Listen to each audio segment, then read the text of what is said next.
Buenos días, les damos la bienvenida a esta conferencia que forma parte del programa de Ecología Humana de la UNAM, que ha llevado a cabo conferencias, seminarios y otras actividades desde hace algunos años, y estamos trabajando en coordinación con la UAM. Yo soy Fernando Ortiz, profesor de la UAM Iztapalapa, y tengo mucho gusto en darle nuevamente la bienvenida al maestro Marco Antonio Karam. No voy a leer todo el currículum porque queremos oírlo a él, ¿verdad? Pero basta decir que es presidente y fundador de la Casa Tíbet México, una de las instituciones budistas, culturales y centros de apoyo al Tíbet más antiguos e influyentes del mundo. Recibió una licenciatura en Filosofía por la Universidad La Salle, grado revalidado por la SEP, una licenciatura en Estudios Budistas con un minor en Psicología Budista y Occidental por la Universidad Naropa en Boulder, Colorado, y ha hecho estudios de posgrado en Budismo, Psicología y Filosofía en diversas universidades de los Estados Unidos, Asia y Europa. Es miembro del prestigiado 20th Century Trust de Inglaterra, así como del Network of Western Buddhist Teachers, bajo la dirección de Su Santidad el Dalai Lama.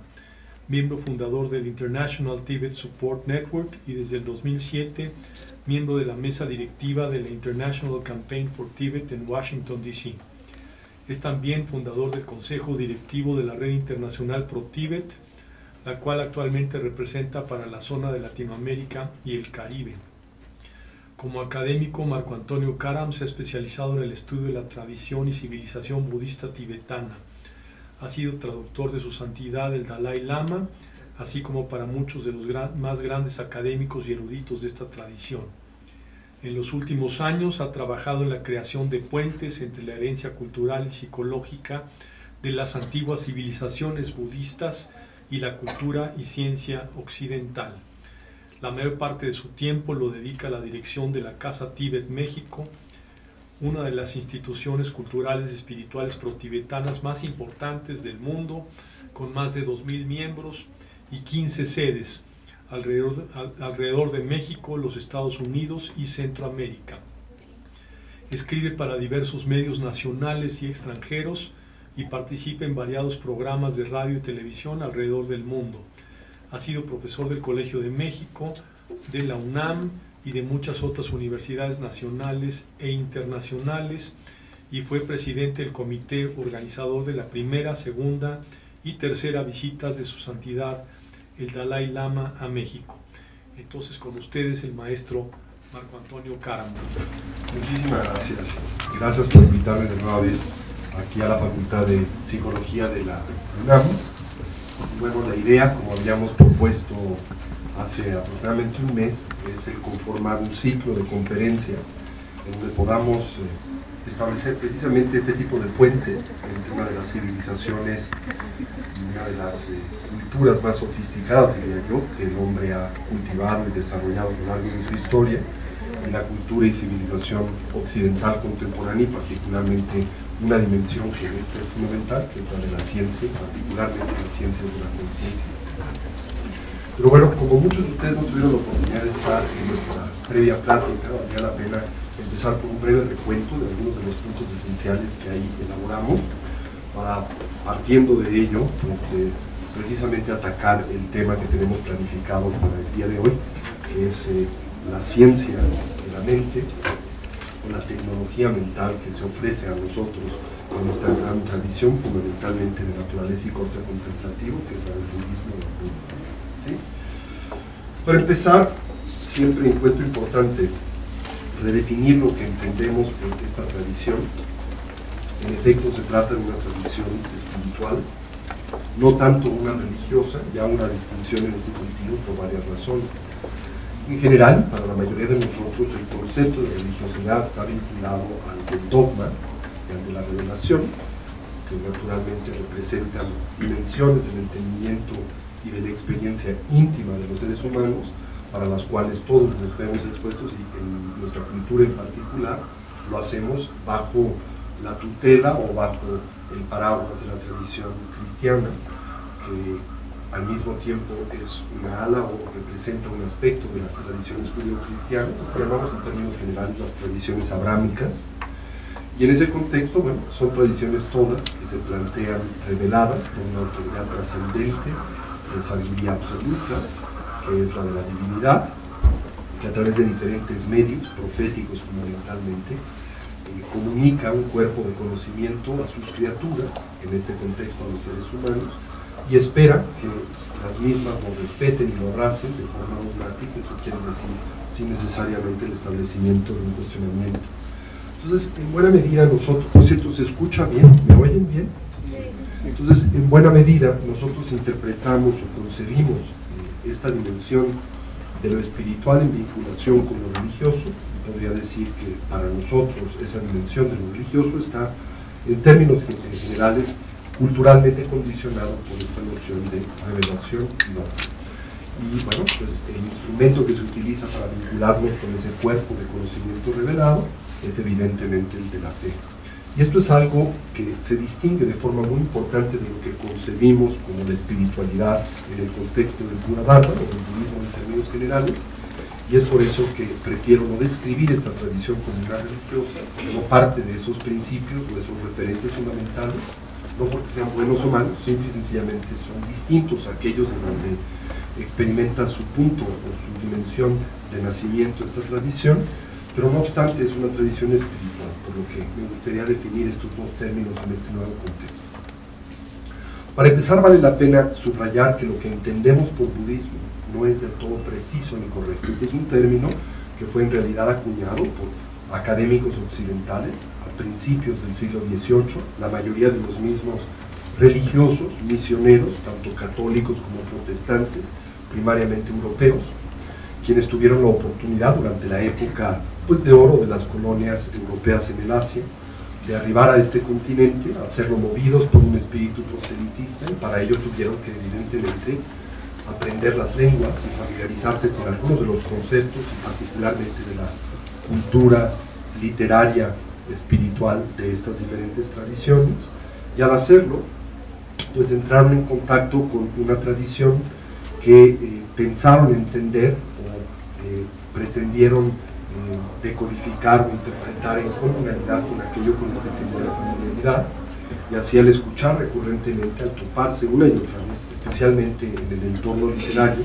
con la referencia del fundador de esta tradición, que se le llama en la lengua canónica de la tradición budista Buda, pues pensaron que se trataba precisamente de la descripción de su divinidad, y la interpretaron de la misma manera, insisto, con aquella con la que tenían familiaridad, y entonces pensaron que el budismo era precisamente un ismo, ¿no? Y este concepto, este ismo, que es el sufijo que acompaña a los términos que describen nuestras aproximaciones occidentales hacia el universo de lo religioso, como ustedes saben, comunica dos diferentes elementos. Comunica una noción de absoluto, y esta dimensión absoluta también naturalmente viene acompañada de una noción de exclusividad, ¿sí? Esta noción de absoluto tiene que ver precisamente con el hecho de que el génesis de las tradiciones religiosas con las que nosotros tenemos vínculo y familiaridad es una teológica, en otras palabras, viene de una divinidad a la que se contempla como todopoderosa, todo omnisapiente, que revela un mensaje a los seres humanos a través de medios especiales, fundamentalmente decía a través del medio profético, y se espera que sus criaturas lo crean, lo respeten, precisamente tratándose de una especie de comando divino. Entonces, como ese mensaje se ve como naturalmente proviniendo de una divinidad omnipotente y omnisciente, absoluta en ese contexto, también al mensaje se le ve como único, como absolutamente verdadero, no podría ser de otra manera. Y siendo absolutamente verdadero se torna evidentemente en exclusivo, lo cual quiere decir que todo aquello que con esto no coincida o no concuerde se ve como incorrecto o inclusive una herejía.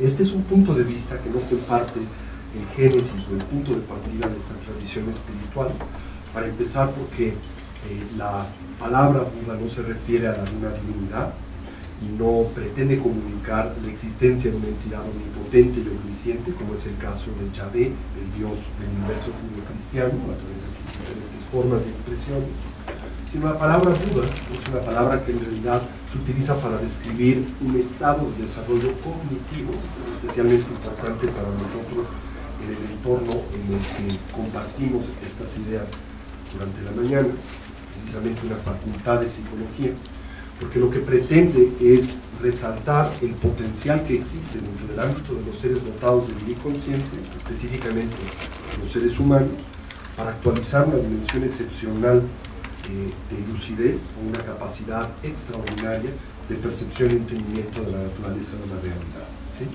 La palabra Buda entonces es una palabra sánscrita, insisto, la lengua canónica de la tradición budista en términos generales, su lengua literaria, que viene de la raíz Bud, que quiere decir despertar, y se refiere o pretende subrayar la actualización de un estado cognitivo, decía, en donde el individuo es capaz de establecer un descubrimiento fundamental, y este descubrimiento es el de la naturaleza ilusoria de las apariencias que caracterizan a la realidad. Y para poder entender esto, y precisamente hacerlo en el contexto de lo que la palabra quiere decir, en nuestra tradición se hace uso de un referente muy natural que tiene que ver con uno de los pocos estados alternos de conciencia de un individuo ordinario que nosotros tenemos cotidiano acceso, que es el estado del tránsito del dormir y particularmente el estado del sueño onírico, ¿sí? Ustedes saben que todos a lo largo del día transitamos de forma natural por diferentes estadios de conciencia y podríamos en términos generales dividirlos en tres grandes o fundamentales. El estado de conciencia del estado de vigilia, que es en el cual todos nosotros hoy transitamos y en el que coincidimos, con diferentes niveles de objetividad o de precisión cognitiva, pero es un estado que conocemos en términos generales. El estado del sueño profundo, que la mayoría de nosotros experimentamos ausentes de conciencia, es un estado en donde en buena medida perdemos el conocimiento, nos desmayamos, y después este sirve como preámbulo de otro estado de conciencia por el que cotidianamente transitamos, que es el estado del sueño onírico. Ahora, todos soñamos, y lo hacemos de hecho todos los días, y bueno, afortunadamente en los últimos años el campo del estudio, tanto neurofisiológico como psicológico del sueño ha avanzado mucho, lo suficiente por lo menos para revelar tanto el hecho de que en efecto todos soñamos, que existen correlativos fisiológicos que permiten validar la experiencia del sueño, como también en los últimos años, a partir de la década de los 70 en adelante, y particularmente como resultado de los estudios del doctor Stephen Birch de la Universidad de Stanford, el validar algo que había sido pues observado por culturas ancestrales a lo largo de los siglos, pero que en términos de la cultura científica occidental es un descubrimiento relativamente nuevo, y es el hecho de que podemos experimentar el estado del sueño lúcidamente. Eso quiere decir que al transitar por la experiencia onírica podemos hacerlo conscientes del hecho de que estamos soñando, ¿sí? Entonces, bueno, el estado del sueño onírico es muy interesante para poder comprender o para poder establecer una analogía para con lo que se plantea como el estado de un Buda, de una persona despierta. Y así se dice que cuando nosotros transitamos por el sueño onírico, lo podemos hacer de dos primarias maneras. Lo podemos hacer inconscientes, ¿a qué? A la naturaleza fundamental de aquello que acontece durante el sueño onírico, o lo podemos hacer de forma lúcida, esto es, conscientes, para con la naturaleza fundamental que ilustra y caracteriza a dicho estado, ¿sí? Cuando nosotros transitamos el sueño inconscientes de su naturaleza, interpretamos a todas las imágenes que en el mismo aparecen como si estuvieran dotadas de existencia intrínseca, como si existieran del todo separadas del individuo que las ensueña, que en este contexto las imagina, las crea y las proyecta en el panorama, en el escenario, en el entorno del sueño. Parecería, por ejemplo, si nosotros experimentamos la presencia de un pastel de chocolate, que el mismo existe independiente a la persona que lo sueña, que ese pastel posee una identidad sustancial e intrínseca, por ejemplo, que lo sabroso que en el mismo, en el sueño experimentamos, es propio del pastel y se encuentra del todo separado del acto de soñar. Esto es natural mientras nosotros no somos conscientes del hecho de que estamos soñando, tanto para con las experiencias agradables como las experiencias desagradables a las que nos vemos expuestos en el estado alterno de conciencia. Por ejemplo, no sé si en un sueño ordinario de pronto te ves expuesto a un peligro determinado, podrías ser una pantera que en el mismo aparece y está por arrojarse sobre de ti y devorarte. Si eres inconsciente de la naturaleza del sueño, reaccionarás naturalmente con temor. Dentro del ámbito del sueño correrás. En ese sueño te identificarás con una identidad particular, muy similar a la que tienes en el estado de vigilia. Tendrás un cuerpo que se manifiesta en continuidad a aquel con el que tienes familiaridad en el estado de vigilia, un cuerpo humano. Probablemente experimentes la continuidad de tu identidad convencional humana en el estado del sueño y pensarás que la misma se encuentra expuesta a un genuino peligro al confrontarse con esa pantera que piensas existe del todo separada de ti como la persona que la sueña.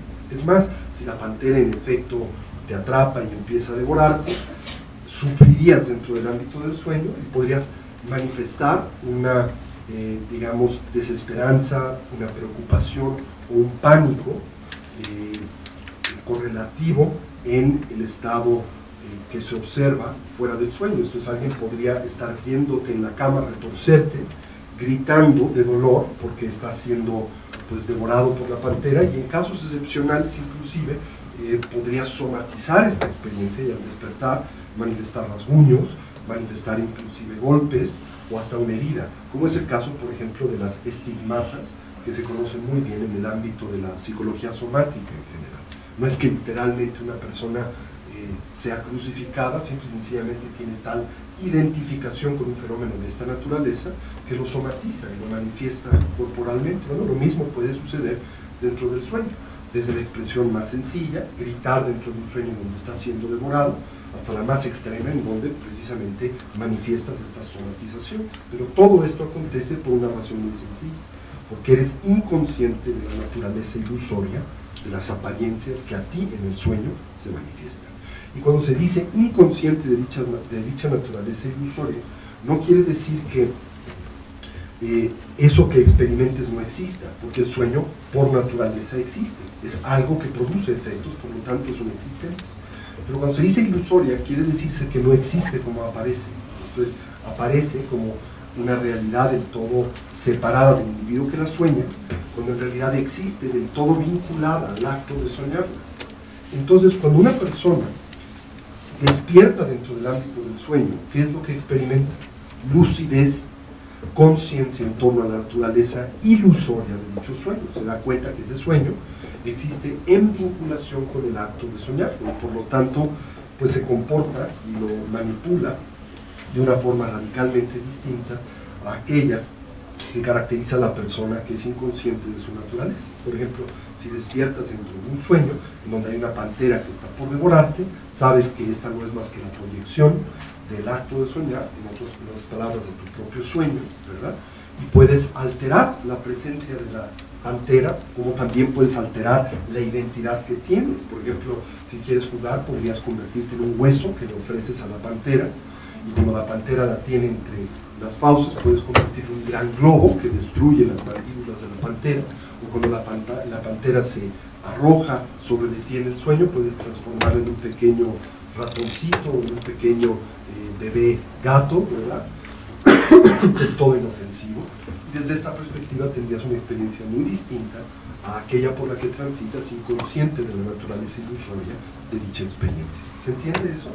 Entonces se utiliza ese tipo de metáforas para describir el estado en el que nosotros hoy nos hallamos o nos encontramos. Desde la perspectiva de esta tradición, existen dos diferentes estados de conciencia con los que un individuo puede transitar el estado de vigilia. Puede hacerlo lúcido o puede hacerlo dormido, ¿verdad? ¿Lúcido a qué? ¿Consciente de qué?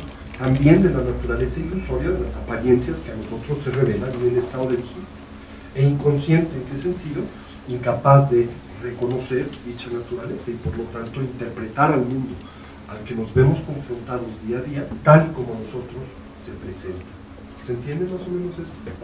Entonces, ¿cómo se presenta el mundo? Bueno, una persona que no es consciente, no es lúcida, no está despierta, parecería que cualquiera de las apariencias a las que nos vemos arrojados o a las que nos vemos confrontados posee una colección de características. La primera, tomemos como ejemplo, no sé, esta botella de agua, ¿verdad? Parecería como si esta botella estuviese dotada de existencia estable, ¿verdad? Y permanente. Parecería esta una entidad estable en buena medida. Pero la realidad es que cuando sujetamos al más primario de los análisis de este objeto, descubrimos que esa naturaleza es ilusoria, o sea que la dimensión estable de la botella es engañosa. ¿Por qué? Porque la realidad es que todo lo que esta botella comprende se encuentra sujeto a un proceso constante de movimiento, transformación y vibración. Es más, los elementos que hoy comprenden esta botella no siempre fueron botella. Podemos también afirmar lo mismo en torno a una proyección futura. Los elementos que hoy comprenden esta botella no constituirán permanentemente dicha botella, ¿sí? Al mismo tiempo, momento a momento, esta botella no solamente manifiesta esta impermanencia grosa de la que acabo de hablar, su tránsito y cambio a lo largo del tiempo, sino momento a momento, esta botella es también objeto de una impermanencia sutil, cambia, muta y se transforma momento a momento. Así que esta botella parece ser estable y permanente cuando en realidad existe de forma inestable, muta, cambia y se transforma. Es impermanente, puesto que es sujeta a la motilidad o al movimiento instante a instante. Parecería también como si esta botella existiera de forma unitaria, así se manifiesta a nuestros sentidos, una botella. Pero la realidad es que esta es una segunda apariencia ilusoria. ¿Por qué? Porque la botella no es otra cosa que una colección de componentes. Y no solo eso, todos los componentes que comprenden esta botella son transitorios.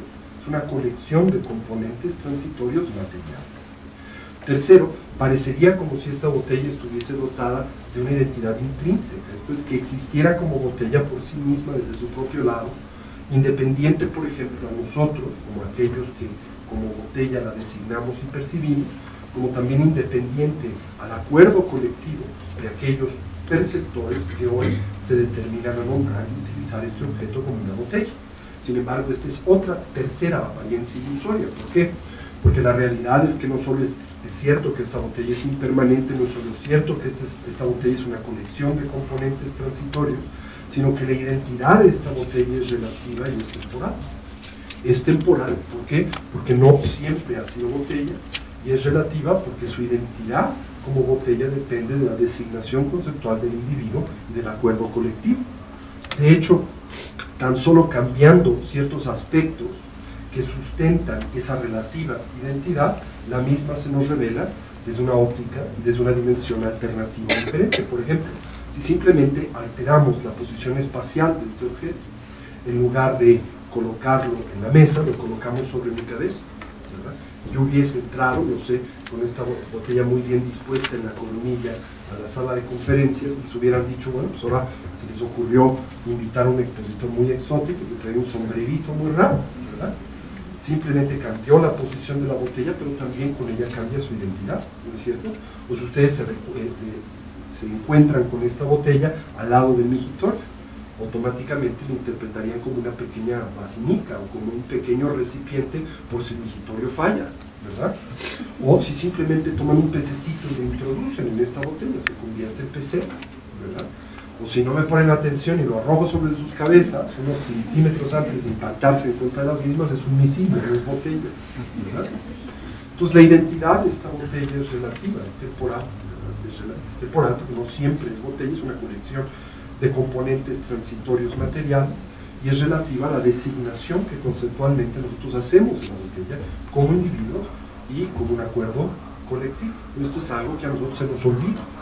Y al olvidársenos, concluimos equívocamente que en efecto esta botella existe tal como a nosotros aparece, esto es, como una entidad permanente, como una entidad unitaria, como una entidad dotada de existencia intrínseca, ¿verdad?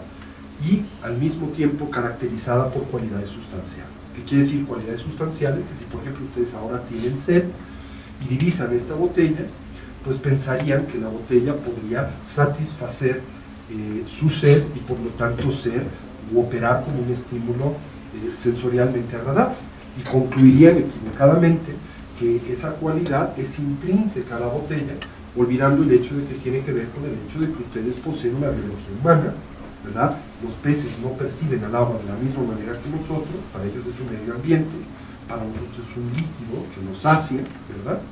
Y al mismo tiempo porque nosotros tenemos sed, percibimos a la botella de una manera, lo que sería distinto cuando no tenemos sed. Por lo tanto, la identidad de la botella es relativa. Exactamente lo mismo que acontece en el estado del sueño, ¿verdad? Las apariencias que a nosotros se manifiestan en el sueño son ilusorias. Pareciese como si fueran permanentes, pareciese como si estuvieran dotadas de identidad intrínseca, pareciese como si poseyeran cualidades sustanciales, pareciesen existir de forma unitaria. Y no solo nosotros ignoramos la naturaleza de las cosas, sino desgraciadamente sobre las mismas proyectamos una conexión de demandas que no corresponden a su naturaleza. Por ejemplo, para con aquello que es impermanente, proyectamos la demanda de permanencia. Para con aquello que existe de forma compuesta, proyectamos una naturaleza unitaria. Para con aquello que no tiene identidad intrínseca, proyectamos dicha intrínseca identidad.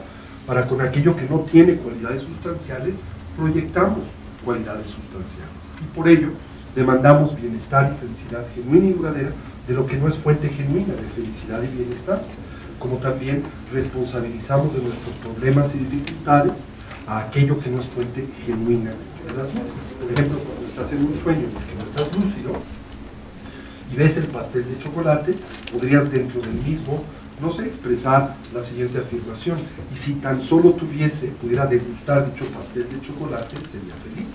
Y en efecto, cuando lo comes, te sientes satisfecho. Pero ¿qué se te ha olvidado? Que ese pastel de chocolate no existe como aparece, porque no es más que una proyección de la persona que la sueña. Desde esa perspectiva, ¿cuál es la causa del bienestar que experimentas?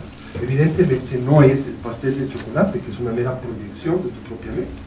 No es la manera en que interpretas dicha proyección.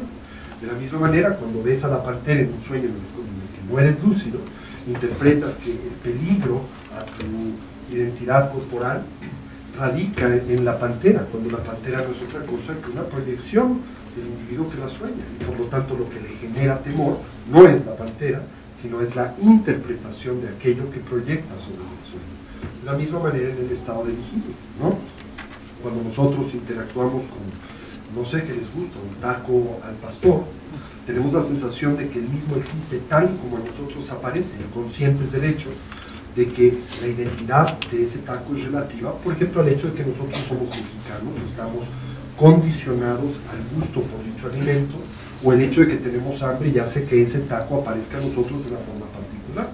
Pero la realidad es que lo que en nosotros produce placer no es tanto el taco es una mera causa cooperativa de dicha experiencia, sino lo que produce dicha experiencia es la manera en que interpretamos esa colección de componentes transitorios materiales en relación a la colección de componentes transitorios mentales que sobre ellos proyectamos en general. Así, uno de los más grandes y fundamentales descubrimientos de la revolución del histórico fue la afirmación en torno al hecho de que la mente y no el mundo es la fuente de la felicidad y del dolor. Y si la mente y no el mundo es la fuente de la felicidad y del dolor, entonces la prioridad fundamental del esfuerzo, del entendimiento de la realidad que los seres humanos ejercemos en el mundo debiese de volcarse no tanto en explicar aquello que a nosotros aparece, sino entender qué es lo que hace que así aparezca a nosotros, que es el fenómeno cognitivo, la mente en sí misma. Entonces, cuando hablamos acerca de un Buda, por esto queremos decir esto: una persona despierta, lúcida, consciente de qué, de la naturaleza ilusoria de las apariencias de la realidad. Al mismo tiempo, en la tradición budista, decimos que la naturaleza de esta entidad que percibe es espiritual.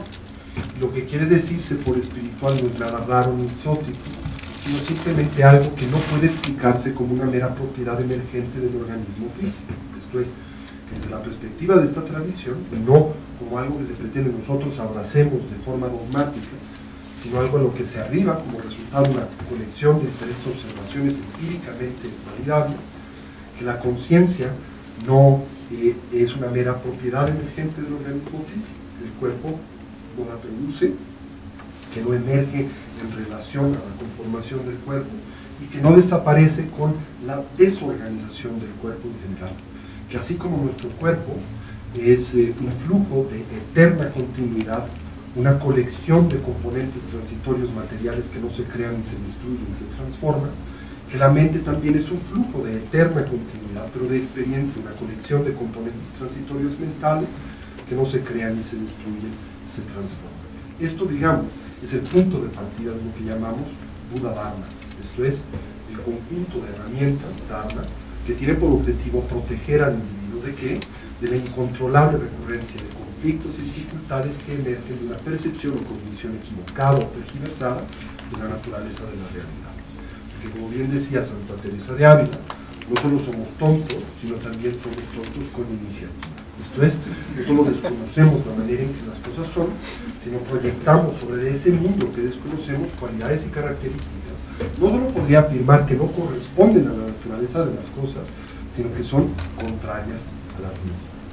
Ahora, el Buda Dharma, podríamos decir, por un lado, representa una conducta, una forma de estar en el mundo, que se basa en un entrenamiento que tiene por objetivo el descubrir y entender la naturaleza de las cosas, y que al mismo tiempo tiene como característica un despertar de lucidez, una dimensión de sabiduría que nos permite precisamente develar la manera en que las cosas son en general. La tradición budista o el Buda Dharma se basa, por lo menos en su estructura fundamental, en 4 observaciones. La primera tiene que ver con lo que representa el objeto fundamental de interés e investigación de esta tradición, que no es otra cosa que la experiencia del dolor, el sufrimiento y la insatisfacción por la que todos los seres sensibles, incluyéndonos a nosotros los seres humanos, cotidianamente transitan. Nadie puede dudar ni poner en tela de juicio el que en efecto en el contexto de la vida cotidiana todos nos vemos expuestos a la experiencia del dolor. Como nadie puede dudar tampoco que el motor que primariamente nos anima vitalmente no es otro que la búsqueda de la felicidad y la trascendencia del dolor y el sufrimiento. Simultáneamente tendríamos que cuestionarnos cuál es el tipo de felicidad que nosotros buscamos, porque existen diferentes tipos de bienestar y felicidad. La tradición budista apunta, como punto de partida, la existencia de 2 dimensiones de la misma: la felicidad hedónica y la felicidad eudaimónica, como le llamaba Aristóteles, o, dicho de una forma más sencilla, la felicidad que emana del contacto de nuestros distintos campos sensoriales con sus diferentes objetos, y que en esencia se extrae de aquello que nosotros tomamos del mundo, y la felicidad genuina y duradera, que no depende precisamente del contacto de nuestros campos sensoriales para con el mundo o para con los estímulos a los que estos se ven expuestos, y en esencia está vinculada no tanto a aquello que nosotros extraemos del mundo, sino lo que traemos al mundo. ¿Y qué es lo que nosotros traemos al mundo? Pues fundamentalmente nuestro estado de conciencia, a nuestra mente y la manera en que interpretamos al mundo de nuestra experiencia. La felicidad hedónica, que precisamente tiene que ver, por ejemplo, con el contacto que les gusta, del sentido gustativo, con un objeto gustativo que aparece a nosotros como agradable, y quiero hacer esa distinción, porque cuando nosotros interactuamos con un estímulo gustativo agradable, tenemos la sensación y certeza de que dicho estímulo existe como a nosotros aparece, ¿no es cierto? Si comes un taco al pastor, nunca pausas por un momento y te cuestionas la naturaleza de dicha experiencia. No estás de hecho educado y socializado a establecer dicha metódica de investigación. Simplemente tomas dicha experiencia como válida y piensas la misma emana como un reflejo objetivo de la naturaleza del estímulo. ¿Por qué es que me gusta el taco al pastor? Porque el taco al pastor es sabroso y lo es por sí mismo, no es desde su propio lado, lo cual es falso, porque si existiera como te parece, podrías establecer una serie de observaciones. Uno, todos los perceptores que interactuasen con el taco al pastor tendrían que degustarlo de la misma manera que lo haces tú. El taco al pastor tendría que ser sabroso para todos. Si lo sabroso del taco fuera intrínseco al mismo, a mayor cantidad de tacos se incrementaría precisamente el estímulo que a ti ofrece o produce. Esto es, más tacos producirían mayor placer. E independiente a quién interactuase con ese taco, a su circunstancia o característica particular, el taco siempre ofrecería el mismo estímulo, la misma respuesta, la misma experiencia, independiente al hecho de que tuvieras o no tuvieras hambre, por ejemplo. Todo esto en realidad no puede sostenerse. No puede sostenerse simple y sencillamente porque ese taco no existe como a mí aparece. Porque a mí aparece de esa manera en dependencia de una variedad de condiciones y circunstancias. Aparece a mí en dependencia del hecho de que yo soy un ser humano.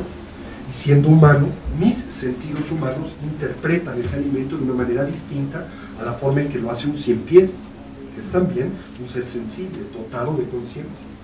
Ese estímulo a mí aparece en dependencia de mi socialización. Me gusta el taco al pastor porque soy no solo humano, soy mexicano, ¿verdad? Y aparece de una forma particular en dependencia de mi circunstancia. Soy humano, soy mexicano y tengo hambre, ¿verdad? Pero si no tengo hambre, aparece de una forma distinta. Si no soy mexicano, aparece de otra manera. Y si no soy humano, aparece aún más de una forma distinta o alternativa. Entonces, precisamente, el Buda descubre, lo hace, lo sistematiza esta tradición, que los conflictos y dificultades que en el mundo nosotros experimentamos en esencia emana de una percepción equivocada de la realidad. Y que esta percepción equivocada de la realidad se basa en 4 primarios errores de los que generalmente no tenemos conciencia, que acabo de mencionar.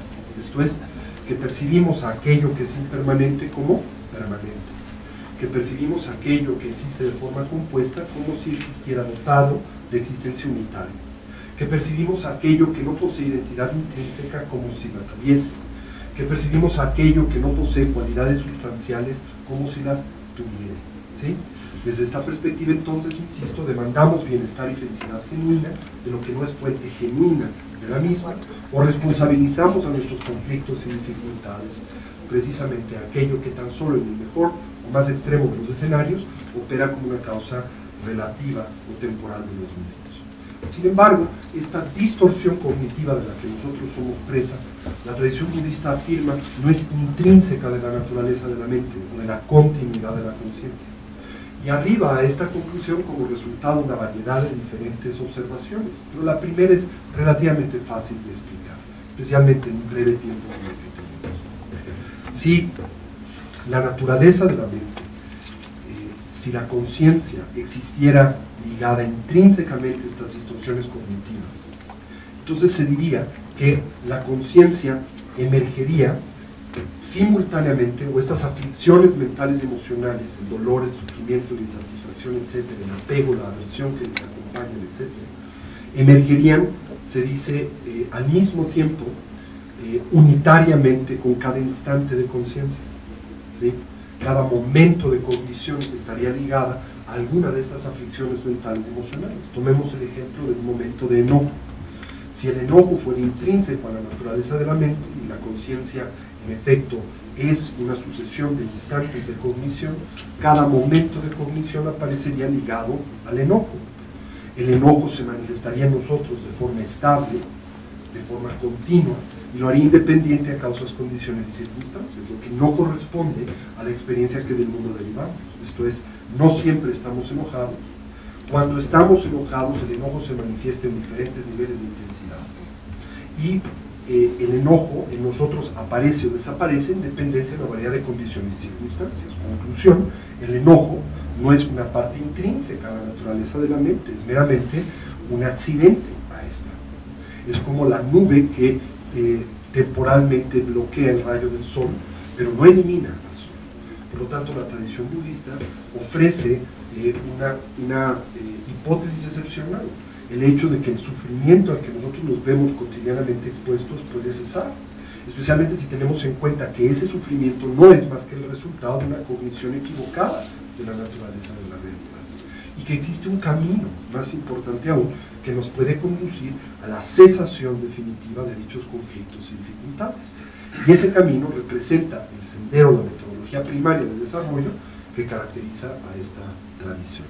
Y ahora, este sendero se divide en 3. Se le llama Shila, Samadhi y Prajna en la lengua sánscrita, que es la lengua canónica de la tradición budista. Shila es un término que nosotros, en términos generales, traducimos por moralidad. Pero esta es una palabra en el mundo contemporáneo muy devaluada o muy controversial, en especial porque nosotros la vinculamos con un modelo de ética o moralidad que es muy distinto al que ofrece el Buda Dharma, propio de las tradiciones abrámicas, de las tradiciones judeocristianas, el cristianismo, la tradición religiosa y espiritual que nosotros conocemos, a las que nos hemos visto expuestos en nuestras vidas, que son tradiciones reveladas y que son tradiciones que emergen de un marco dogmático caracterizado por una dimensión absoluta. Por lo tanto, ahí se plantea la noción de la existencia del bien y del mal como absolutos y la revelación de la identidad del bien y del mal como algo que a nosotros comparte la divinidad a través de un proceso profético o de revelación en general. Recordarán cómo Yahvé, ¿verdad?, convoca a Moisés, quien sube al Sinaí, y en un encuentro que tiene con un arbusto flamígero, le plantea, pues, o le revela la naturaleza del bien y del mal, lo cual le entrega en las famosas tablas de la ley, que baja a compartir con su pueblo, al que encuentra adorando al famoso becerro de oro, por lo que rompe estas tablas de la ley y regresa por una versión simplificada de las mismas de vuelta a pues, la cima del Sinaí.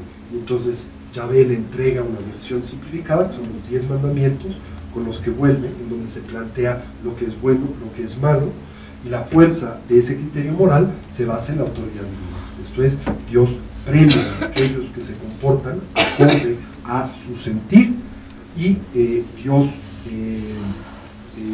castiga a aquellos que violan sus mandamientos en términos generales. Eso es con lo que nosotros tenemos familiaridad, lo que asociamos generalmente este sentido de moralidad, y por lo que a muchos les parece una palabra, un término controversial o difícil.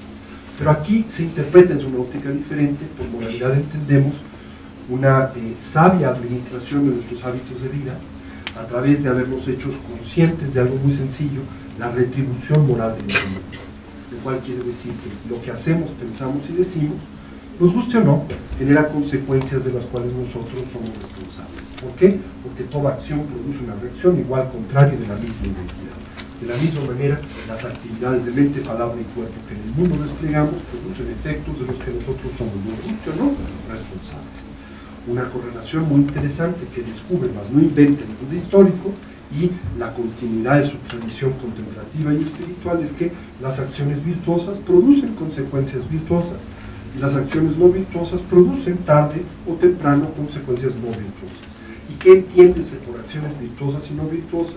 Nada vinculado a este sentido de moralidad revelada, sino por virtuosos se entienden estados mentales, estructuras cognitivas que en el individuo emergen en concordancia con la realidad y por tanto operan como causa genuina de bienestar y felicidad duradera en el individuo y en aquellos con los que éste convive, mientras que las acciones no virtuosas se refieren a estructuras cognitivas que en el individuo emergen en disonancia con la realidad y operan como límites o frenos de la experiencia de bienestar y felicidad genuina y duradera en el individuo y en aquellos con los que éste convive cotidianamente. El primer entonces entrenamiento budista no es otra cosa que un llamado a vivir acordes para con la naturaleza de la realidad.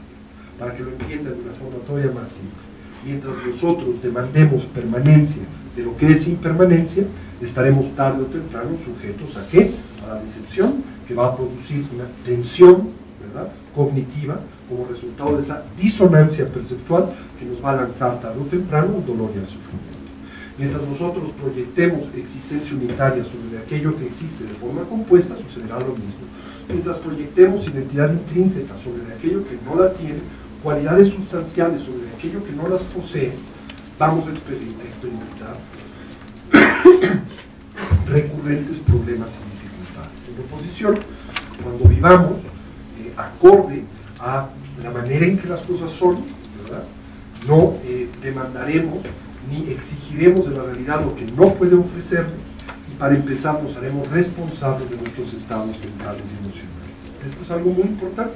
El mundo no produce nuestros estados mentales y emocionales, puede influenciar sobre ellos, sí, indudablemente, pero no los produce. Lo que los produce es nuestro modelo de interpretación.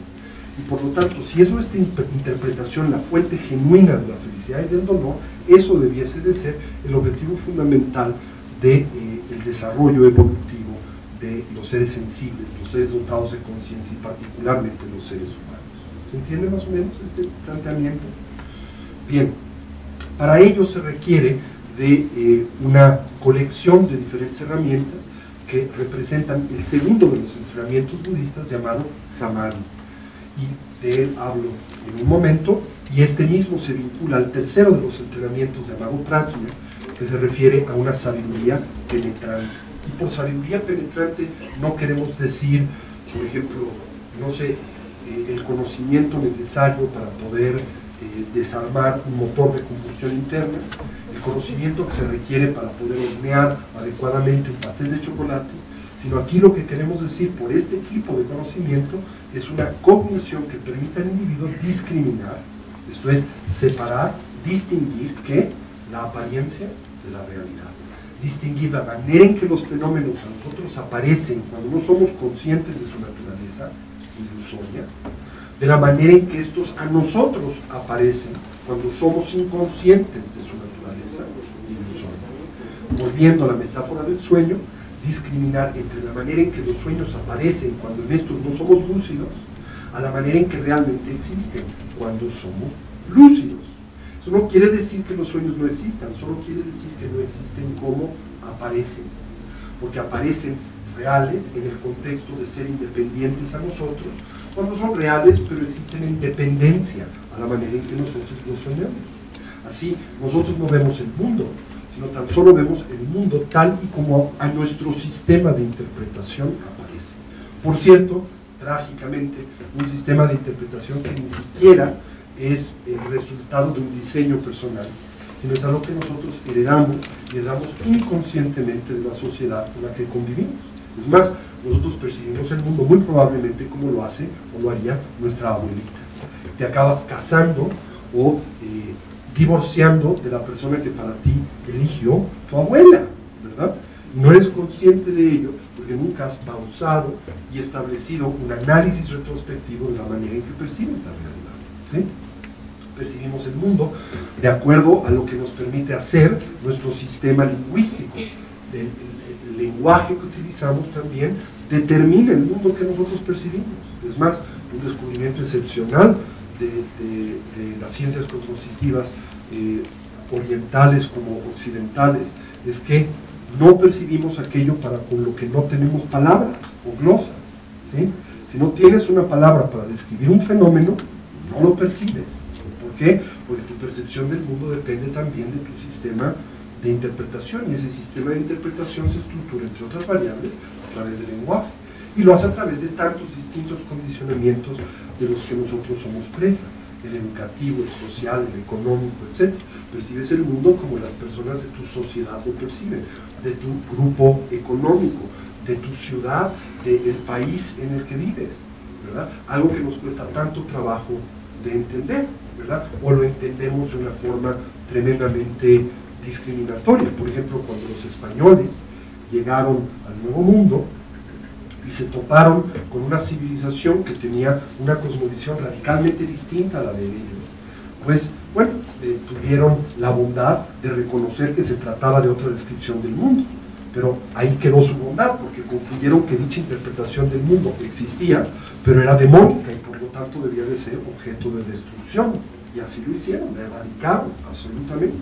Hoy en día esto sucede a través de medios igualmente agresivos, pero más develados. Hemos destruido la vastedad o la variedad cognitiva del planeta en el que vivimos y hemos unificado la cognición de los seres humanos a través de un proceso globalizado, que no es tal, no hay globalización, hay americanización del mundo. Vemos el mundo como lo ve el imperio, esto es, en este caso, el imperio norteamericano. Y hay Coca-Cola en el lugar más remoto del planeta y Blue Jeans, y se escucha Britney Spears aunque te encuentres en una reserva de aborígenes australianos o en la Sierra Tarahumara, y todos interpretamos más o menos el mundo de la misma manera. Hemos unificado la realidad en un solo sueño, creyendo que este es una visión correcta de las cosas como son, inconscientes de la naturaleza ilusoria de dicho sueño, ¿sí?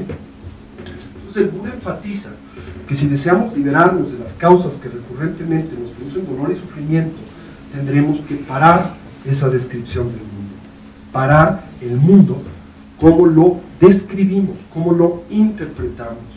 Y al parar ese sistema de interpretación, veremos las cosas tal cual son, ¿sí? Libres de estas diferentes herramientas conceptuales a través de las cuales nosotros las interpretamos. Y eso es el objetivo de la ciencia del Samadhi, que precisamente representa el segundo de los entrenamientos que el Buda plantea y es descrito en términos generales como el cultivo de la atención cercana.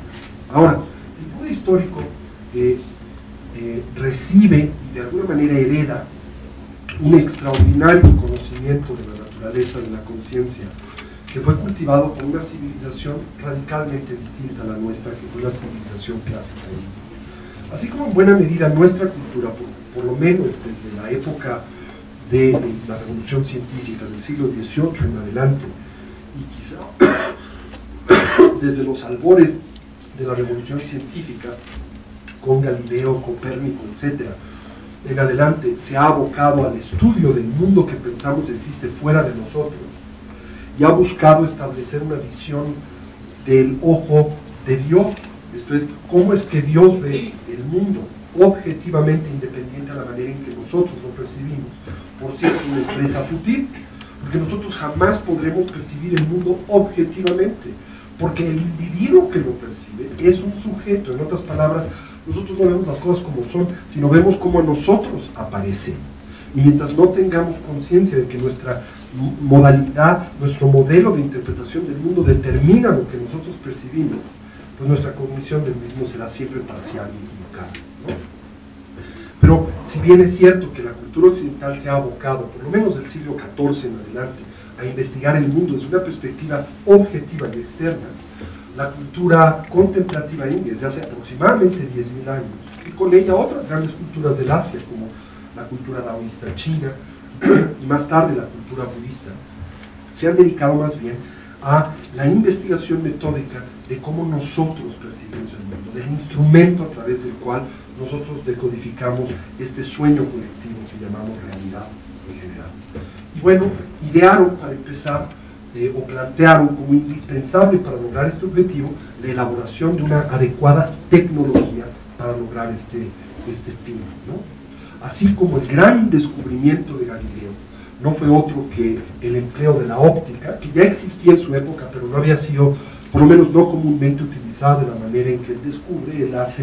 Él construye, recordarán, uno de los primeros telescopios, si no es que el primer telescopio que se fabrica en el mundo pues, relativamente actual, porque bueno, ahora recientes descubrimientos plantean la existencia de la óptica mucho tiempo anterior, por ejemplo, de lentes que se usaban en épocas faraónicas, etc. Pero bueno, digamos que en el mundo contemporáneo Galileo inventa el telescopio. Por cierto, un instrumento muy modesto, de 2 ópticas de magnificación, pero con este logra una enorme revolución, un instrumento que permite extender la capacidad visual y así examinar particularmente el mundo astronómico, el mundo estelar en general. Bueno, y para esto, este instrumento, este maravilloso telescopio, requiere de estar muy bien anclado en un tripié, porque ustedes cuando, por ejemplo, han usado, no sé, binoculares o han visto por un telescopio, se han dado cuenta de que algo que hace difícil la observación a través del mismo es inclusive el pulso o nuestro muy sutil movimiento. No sé si lo han observado alguna vez. Especialmente cuando usamos catalejos, los pones en tus ojos y la mera vibración de tu pulso hace que veas como maraquero, ¿no? Entonces por eso se requiere colocarlos en un tripié y estabilizarte de tal manera para que tu observación sea clara. Ese es el instrumento tecnológico que comenzó la revolución científica en Occidente, el invento del telescopio por Galileo. Bueno, lo que el Buda y sus contemporáneos y los que le precedieron en la civilización contemplativa india inventaron es otro tipo de tecnología, un telescopio no para observar el mundo estelar, sino un telescopio para observar al mundo interno, al mundo de los sucesos cognitivos que caracterizan y determinan la manera en que nosotros percibimos la realidad.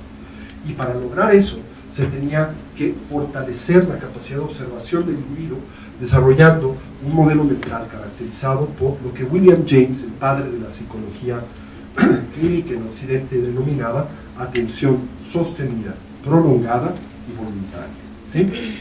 De hecho, William James plantea un modelo psicológico muy importante en nuestra cultura hasta el advenimiento de la psicología conductual o conductista, que es un modelo de psicología introspectiva. Y lo planteaba William James de la misma manera que lo hicieron pues los grandes observadores de la conciencia que le precedieron, entre ellos el Buda y tantos otros, por una observación muy sencilla. ¿Cuál es el instrumento a través del cual nosotros podemos acceder al mundo de las ideas, al mundo de la experiencia, al mundo de las emociones? Evidentemente podemos observar ciertos correlativos de estas ideas y emociones en el cuerpo, en procesos cerebrales, neuronales, pero en estos nunca podremos hallar una emoción, nunca podremos divisar una idea. No puedes, al estudiar un disparo neuronal, encontrar el amor, no puedes encontrar el afecto o el desafecto que tienes por alguien o por algo. La única manera de observar estos fenómenos mentales es a través de la propia mente.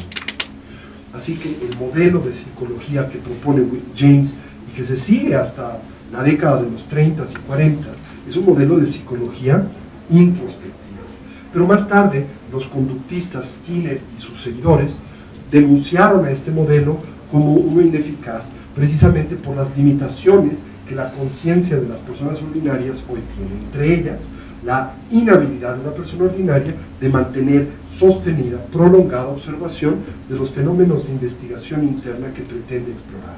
En otras palabras, porque nuestra atención no supera 3 segundos promedio, nuestra capacidad de observación de los fenómenos internos será muy limitada y muy subjetiva.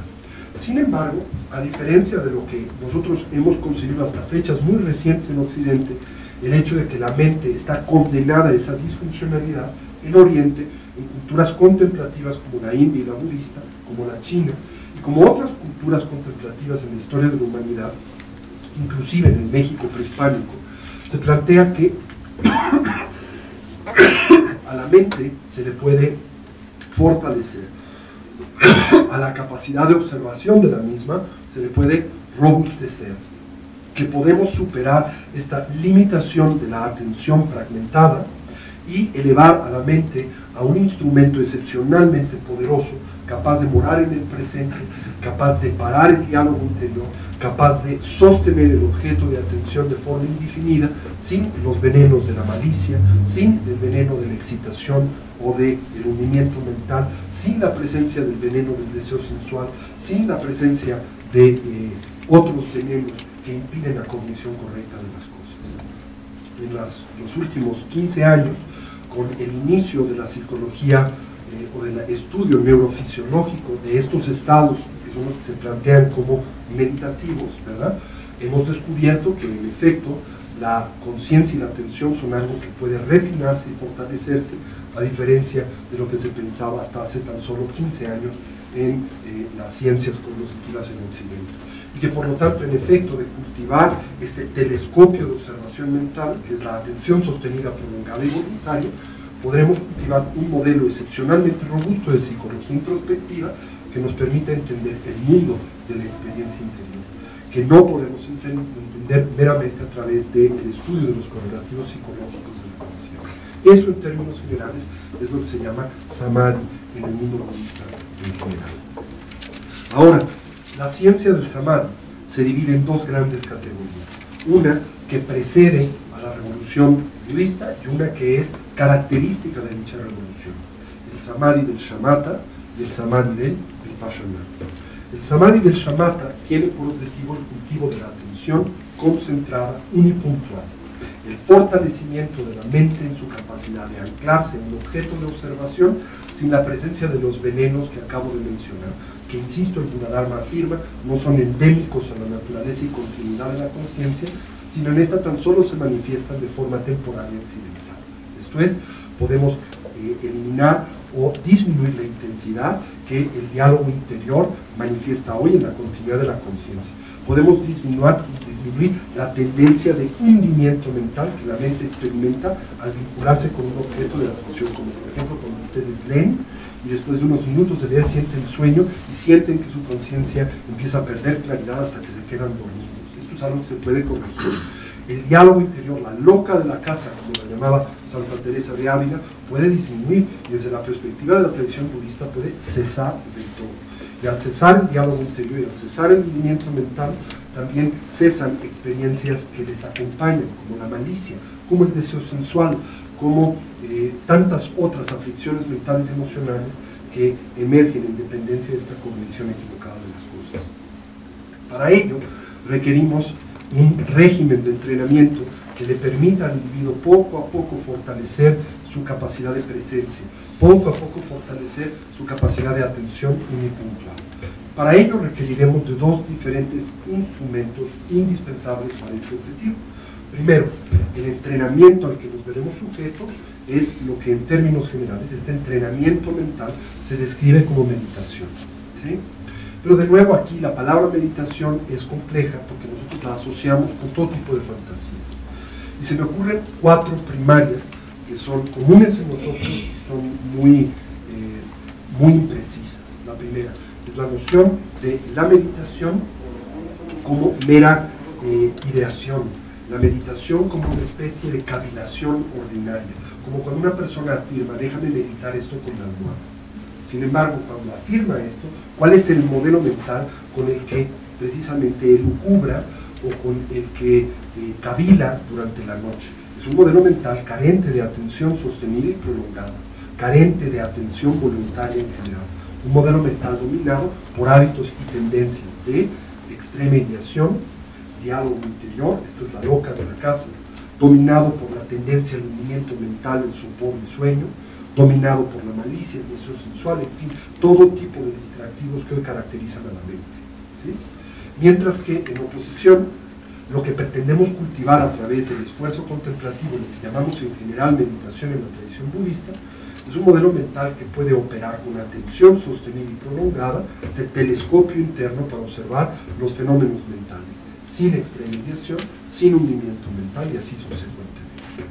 Al mismo tiempo hay personas que piensan que meditar es una propuesta que tiene por objetivo el cultivo de un estado de profunda relajación corporal. Y bueno, lo asocian con lo que se lleva a cabo hoy muy popularmente en los spas, ¿no? Y se, no sé, recuestan en una cama donde escuchan música nueva era o mantras budistas y se quedan dormidos y piensan eso es meditar, ¿sí? Esto no es así. Si la meditación fuera relajación, los cadáveres serían grandes meditadores, ¿no? El objetivo de la meditación no es la relajación, un prerequisito para el cultivo de la atención es la relajación corporal. Pero la mera relajación corporal no produce dicha atención sostenida, simplemente es un prerequisito para la misma.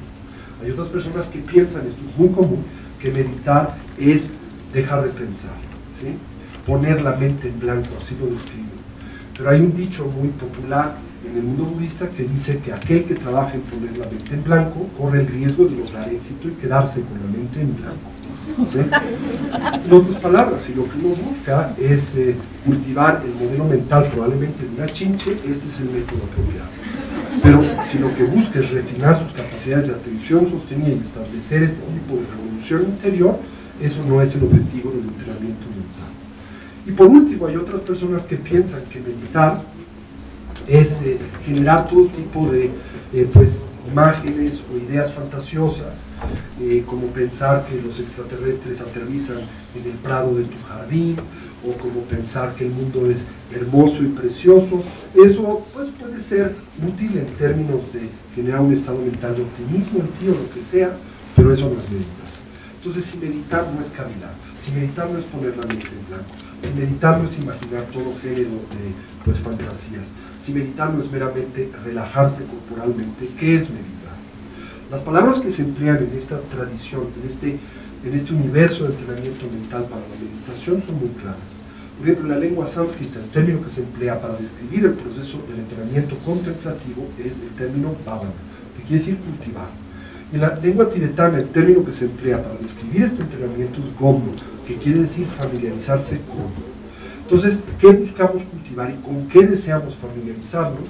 Con hábitos mentales constructivos y edificantes. En otras palabras, con modelos cognitivos que en el individuo emerjan en concordancia con la realidad y que desde esta perspectiva operen como causas genuinas de bienestar y felicidad duradera. Y no meramente la felicidad temporal que depende del contacto de nuestros sentidos con objetos sensoriales que interpretamos como agradables. Porque la limitante de ese tipo de placer, el placer hedónico, es que por naturaleza es relativo y es temporal. Una vez que cesa el estímulo o el contacto del sentido con el mismo, la experiencia desaparece. En oposición al placer eudaimónico, que no depende del contacto de nuestras bases sensoriales para con estímulos que interpretamos como agradables, sino que está fincado en aquello que traemos a dicha experiencia, que es nuestro estado mental, en este uno concordante con ¿qué? Con la naturaleza de la realidad.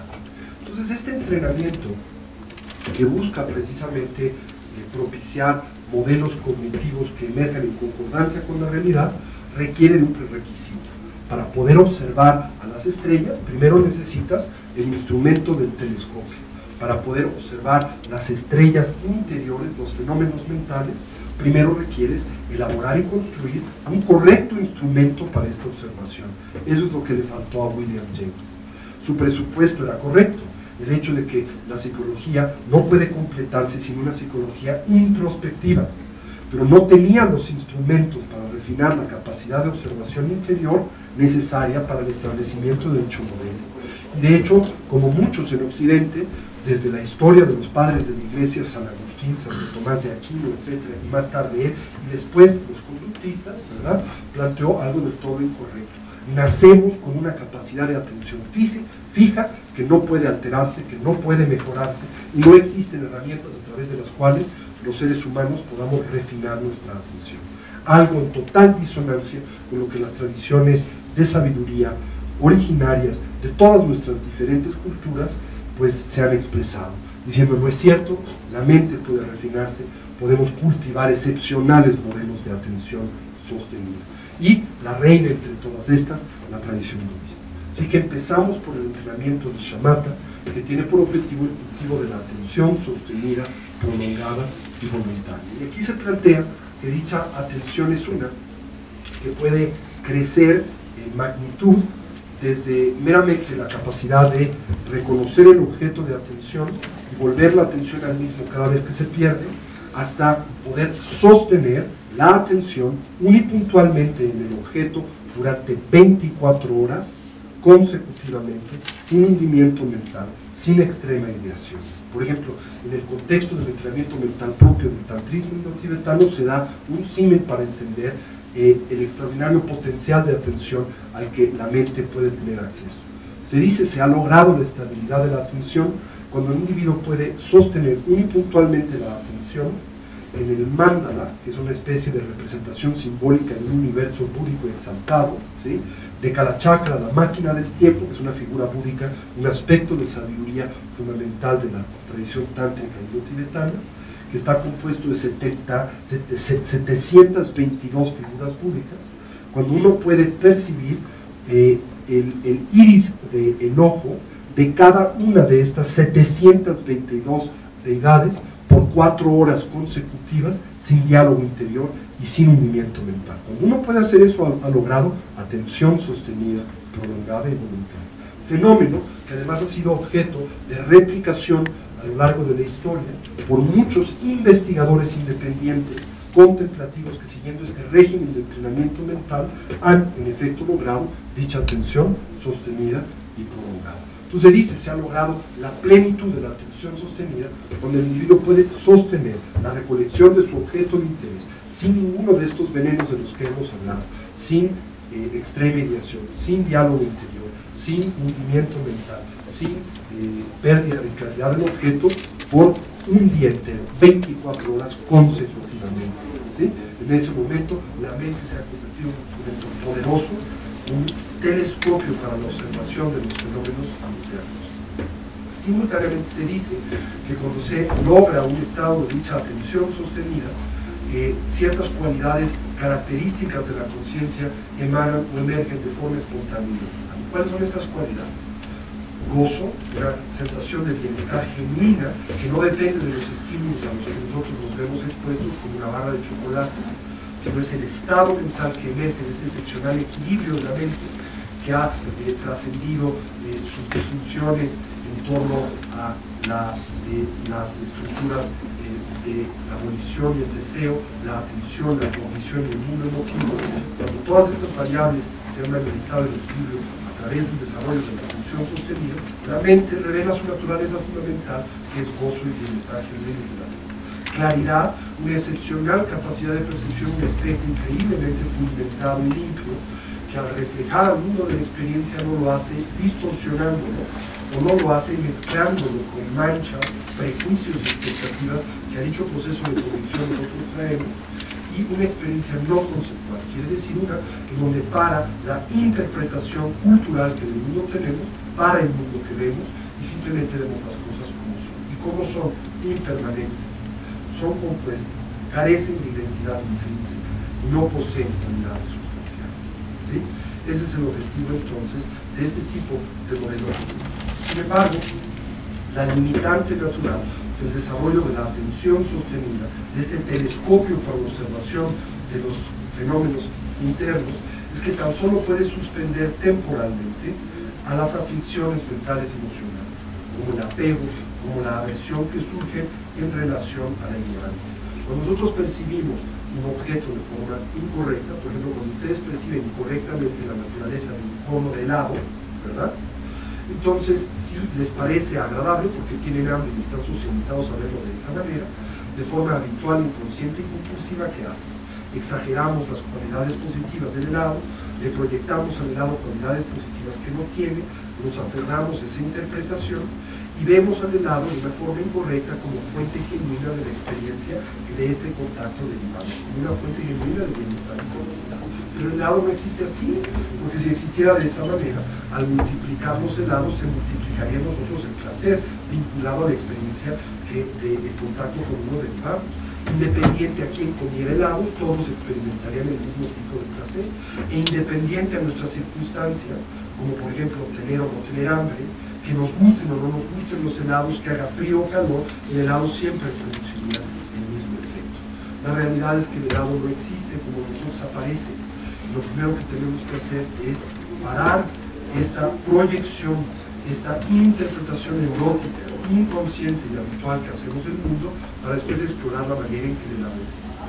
La limitante entonces del entrenamiento del Samadhi y del Shamatha es que culmina en parar el mundo de la interpretación, pero no erradica los hábitos y tendencias socializados en la conciencia del individuo que nos llevan a interpretar el mundo de una forma determinada. Para ello necesitamos una serie de herramientas de deconstrucción cognitiva. Y de ahí la emergencia, a eso se le llama apego, por ejemplo. La aversión es lo contrario. Ves, no sé, pasas por una calle donde hay un olor putrefacto y automáticamente piensas que la experiencia desagradable que derivas de dicho contacto es propio de la naturaleza de ese olor, ¿verdad? Cuando en realidad depende de la manera en que lo interpretas. Porque cuando las moscas se posan sobre un mojón, hasta mueren sus manitas de deleite. Son receptores, ¿no? Si tuviera identidad intrínseca el mojón, pues las moscas también correrían bien, ¿no? O las culturas como la tibetana tradicional rural, que emplea el excremento del yak, el animal nacional del Tíbet, una especie de bisonte peludo, para combustible. Lo amasan, ¿verdad? Lo mezclan con paja, lo ponen a secar al sol y después lo usan como croquetas, como combustible en sus hogueras. Hasta la fecha, algunos de mis maestros tibetanos que estudiaron el Tíbet precomunista me confiesan todavía pues la añoranza de poder comer alimentos ahumados a la caca, ¿verdad? ¿Qué quiere decir eso? Que lo que les falta en ellos, porque las cosas no les saben como les sabían en su infancia, es porque no están ahumados con croquetas de caca. Ahora, si la caca tuviera identidad intrínseca, eso no podría ser así. También les sabrían sus alimentos a caca, ¿verdad? Como me saben a mí, ¿verdad? Pero no es así, ¿por qué? Porque fueron socializados de una forma distinta. Es como cualquier alimento, parecería como si tuviese identidad intrínseca. Si a ustedes les gustan los camarones, pensarían que el gusto por los camarones se deriva de lo que es intrínseco al camarón, pero yo detesto a los camarones. No como camarones, ¿por qué? Porque no tengo esa socialización. Y yo estoy convencido de que ustedes viven en el error, que no se han dado cuenta de que los camarones son intrínsecamente desagradables, como ustedes están convencidos de que yo vivo en el error, que no me doy cuenta de que los camarones son intrínsecamente agradables. La realidad es que ni ustedes ni yo vivimos en el error. Estamos en lo correcto, vivimos ambos en el error, porque somos inconscientes de la naturaleza ilusoria de los camarones, que los camarones son ricos o no son ricos, no en dependencia de su naturaleza, sino de la manera en que los percibimos, de la manera en que los degustamos, pero hemos despertado en ese sueño y creemos que existen cuando nosotros aparecen. Entonces Entonces tenemos que deconstruir eso. El primero es parar las proyecciones neuróticas que hacemos sobre el mundo. Y eso es la base del entrenamiento del samadhi, del shaman. Parar el diálogo interior, cultivar un modelo de atención sostenida y prolongada. Y después, con ese modelo de atención sostenida y prolongada, metódicamente analizar la naturaleza de las cosas. Realmente existen como aparecen. Aquello que aparece como estable lo es o es inestable. Aquello que aparece como unitario lo es o es compuesto. Aquello que parece tener identidad intrínseca, ¿la tiene o no la tiene? Aquello que parece poseer cualidades sustanciales, ¿las tiene o carecen de las mismas? Yo mismo poseo una identidad intrínseca y sustancial, como por ejemplo como un maestro purista, o esa identidad es relativa y es temporal. Es relativa a la audiencia con la que yo interactúo. Es temporal, no era maestro budista hace un ratito en el periférico, nadie me abrió espacio para llegar rápidamente aquí sabiendo que era un maestro que tenía que dar una conferencia en la Universidad Nacional. Es más, llegué y nadie me estaba esperando. ¿Cómo es posible? No tengo dicha identidad. Si me aferro a dicha identidad, como a menudo lo hacemos, generamos expectativas que la realidad no puede satisfacer, que nos conducen al dolor y al sufrimiento. Entonces, el segundo de los tipos de Vipassana, el siguiente lente que usamos para este telescopio de observación interior, tiene por objetivo no solo parar el diálogo interior, la descripción que hacemos del mundo, sino investigar la manera en que las cosas son. En nuestro contexto particular, ¿cómo es que nosotros existimos? Si la identidad con la que nos vinculamos es permanente o es relativa, si es verdadera o si es subjetiva, si me pertenece o no me pertenece, si es causa genuina de bienestar o en oposición es causa de dolor en general. Y a través de ese tipo de metodología que se emplea para analizar los distintos referentes a través de los cuales nosotros construimos esta noción de identidad personal y esa noción de identidad fenoménica que tenemos en el mundo. Primero, analizamos a nuestro cuerpo, en esencia descubriendo que el mismo no es otra cosa que una colección de componentes transitorios materiales que no pueden sustentar una noción de identidad intrínseca y sustancial como la que a nuestra identidad corporal proyectamos. Analizamos a nuestra mente, también descubriendo la misma es una colección de componentes transitorios mentales y emocionales que no puede sustentar una noción de identidad intrínseca y sustancial como la que sobre la misma proyectamos. Y analizamos el mundo fenoménico en general para también descubrir que el mundo fenoménico, que cualquier estímulo, que cualquier cosa que nosotros percibimos es también una colección de componentes transitorios, temporales y relativos. Que el techo que nosotros estamos convencidos existe como techo, existe solo como techo de forma relativa y temporal, porque el que está caminando sobre el mismo lo ve como suelo, no como techo, ¿verdad? ¿De qué depende la identidad del techo? De la posición en donde nos encontremos. Si estamos bajo él, es techo. Si estamos sobre él, es piso. Su identidad es relativa y es temporal, porque no siempre será techo. Porque lo que le comprende, las partes que constituyen a este techo no son techo en general. Así, si yo me busco mi identidad Marco Antonio, la busco en alguna parte de mi cuerpo, porque claramente mi cuerpo es una colección de partes, nunca la voy a poder hallar. Mi Marco Antonio no existe en el dedo, no existe en la uña, no existe en el brazo. Dices, bueno, pero existe en la colección de partes. Si existe en la colección de partes, ¿por qué es que nadie me llama Marco Antonio en la calle cuando ven a mi cuerpo completo? Porque esa palabra, Marco Antonio, no es más que una designación, una etiqueta que se proyecta sobre esta colección de partes en transformación. Lo mismo podríamos decir de la conciencia, lo mismo podríamos decir del mundo femenino. Cuando este tipo de investigación se sostiene a través de una mente increíblemente atenta, unipuntual y concentrada como un rayo láser, todas las estructuras de cognición neurótica que operan como fundamento en nuestros conflictos y dificultades cotidianos van rompiéndose hasta que eventualmente esta descripción del mundo se colapsa de todo. Nos vemos expuestos a una percepción no conceptual, no elaborada, no interpretativa de la realidad, donde todo aparece tal cual es, impermanente, carente de identidad intrínseca, ausente de cualidades sustanciales, y el individuo aprende a interactuar con el mundo de una forma infinitamente más sana y correcta, eliminando la base del apego, la aversión, los celos, la duda afectiva, en fin, las distintas aflicciones mentales y emocionales que vemos claro. Ese es el objetivo entonces de lo que llamamos Samadhi.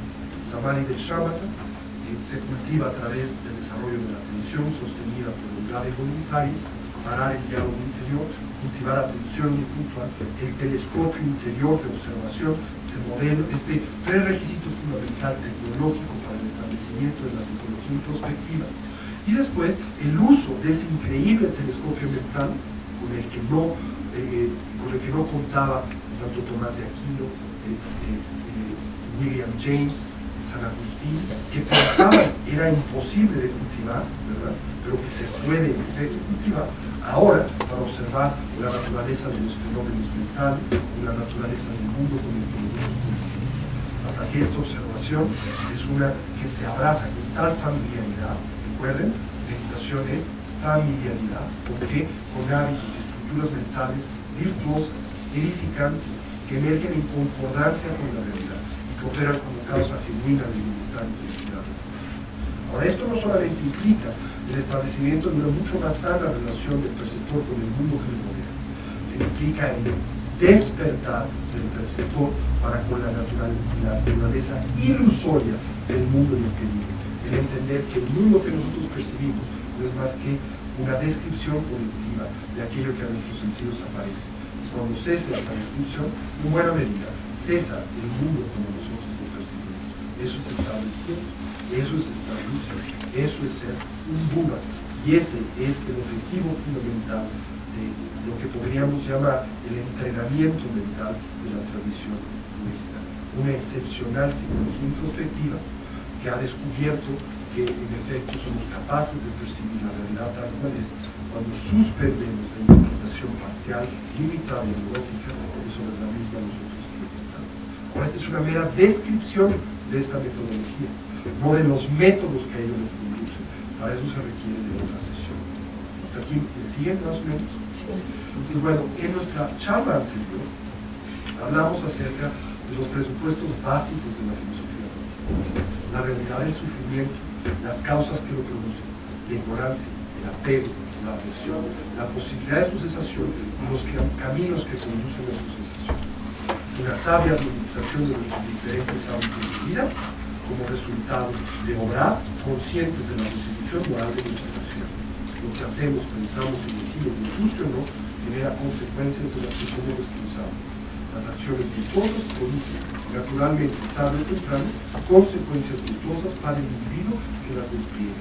Las acciones no virtuosas tarde o temprano despliegan resultados no virtuosos para el individuo que a su vez las manifiesta. ¿Sí? El cultivo de la atención sostenida y prolongada, este increíble telescopio mental que tiene por objetivo parar la descripción inconsciente y habitual que el mundo hacemos, y la habilidad de investigar metódicamente la naturaleza de las cosas para arribar así a una sabiduría que nos permite discriminar entre la apariencia y la realidad, entre la manera en que las cosas aparecen en oposición a la manera en que las cosas son. Lo que distingue a una persona que experimente el mundo consciente de su naturaleza ilusoria a la percepción que del mundo tiene alguien que no es consciente de esta naturaleza ilusoria. El mundo visto por alguien que está dormido en oposición al mundo visto por alguien que está despierto. Y en esta ocasión nos hemos concentrado primariamente en el segundo de los entrenamientos, el del Samadhi, que se divide el entrenamiento de la atención sostenida en dos grandes categorías: el Samadhi del Shamatha, las diferentes técnicas que tienen por objetivo el cultivo de la atención sostenida prolongada y voluntaria, el refinamiento de la atención y concentración unipuntual que la tradición budista, las grandes tradiciones contemplativas del mundo afirma desde el todo posible, desde el todo accesible a cualquier ser humano, y finalmente la aplicación de ese tipo de atención para la metódica investigación de la naturaleza ilusoria de las apariencias, lo que nos libera de la tiranía de esas ordinarias apariencias que operan como la causa de nuestros conflictos y dificultades. ¿Cómo hacerlo? Bueno, es objeto de otras charlas. Muchas gracias.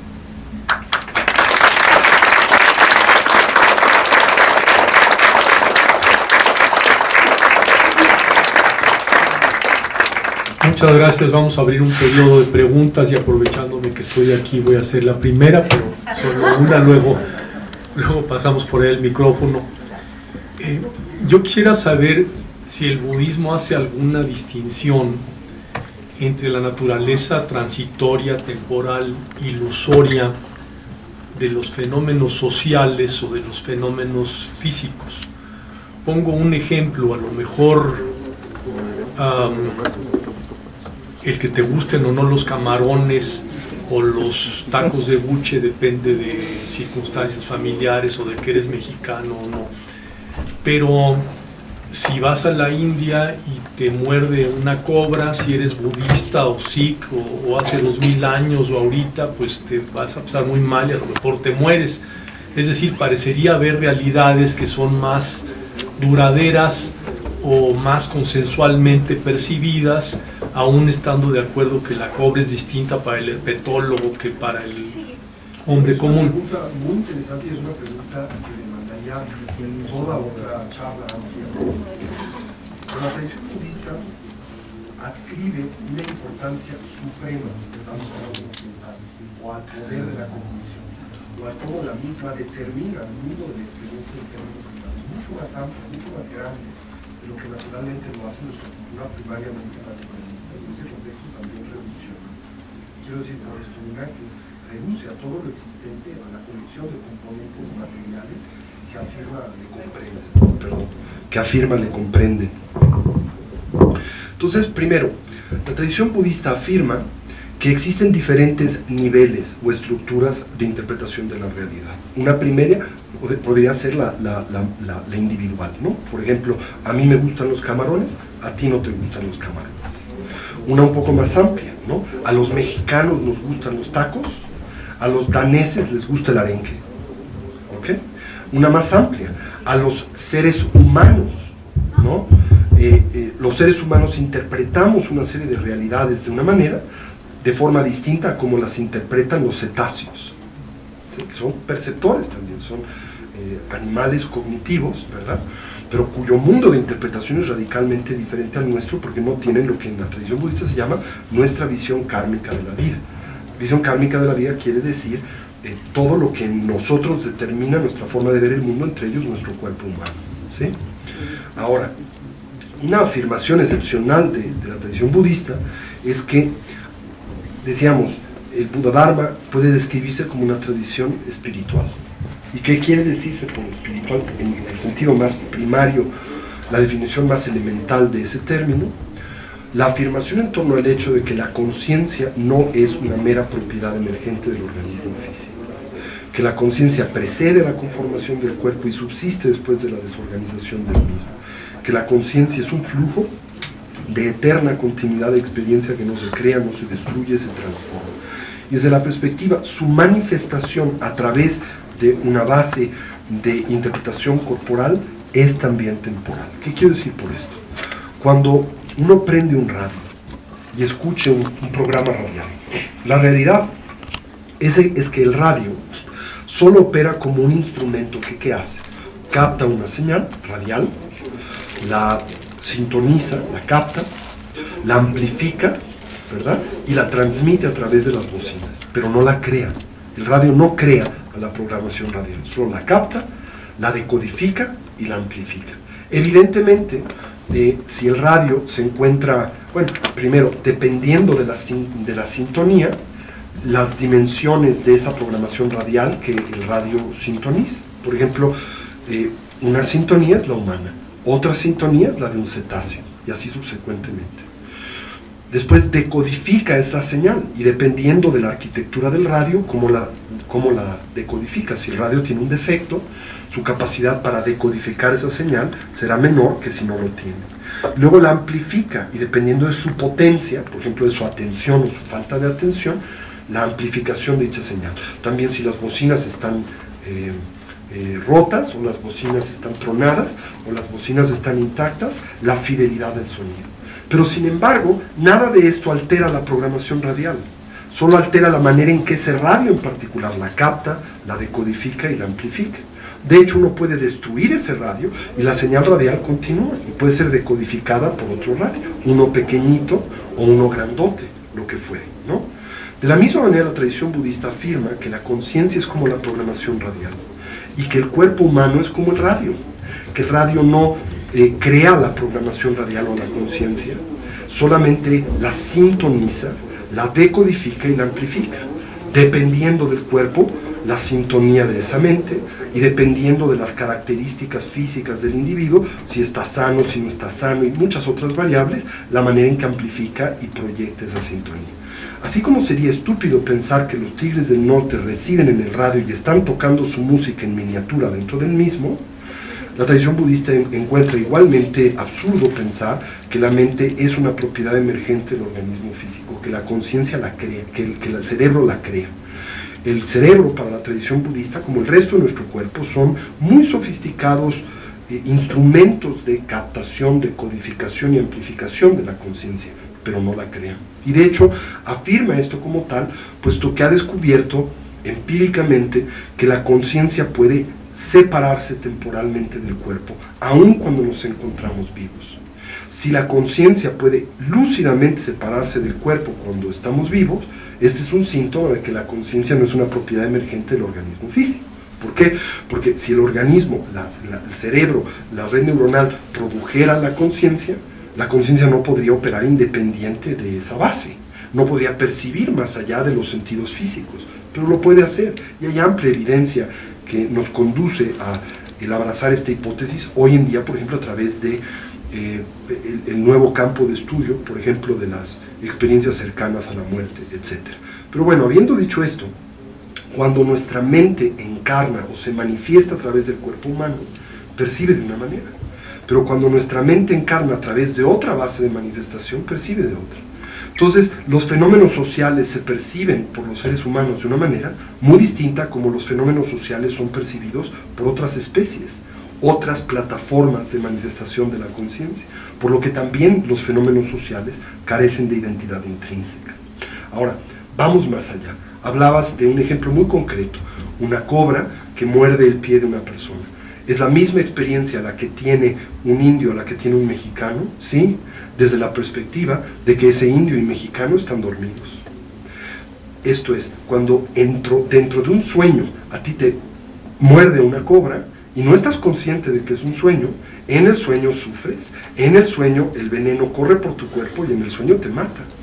Pero cuando eres lúcido dentro del sueño, sabes, el veneno, el dolor y la cobra no son más que la designación conceptual del individuo que lo sueña, y por lo tanto no te afectan, puedes jugar con esa experiencia. Un Buda, lúcido en el estado ordinario, aún encarnado con un cuerpo humano, es consciente de la naturaleza ilusoria de todos esos fenómenos, y por lo tanto puede ser mordido por la cobra, ¿verdad? No experimentar dolor, y no ser muerto por el veneno de la cobra. ¿Por qué? Porque la mente tiene primacía sobre el cuerpo. Y una mente que es consciente de esa naturaleza ilusoria, pero realmente consciente de ello, puede manipular el mundo material de formas que nosotros hoy consideramos como míticas o imposibles de entender. Por ejemplo, una persona que entiende la naturaleza ilusoria de la apariencia de la pared puede introducir la mano en esta pared. ¿Por qué? Porque realmente está consciente de esa naturaleza ilusoria.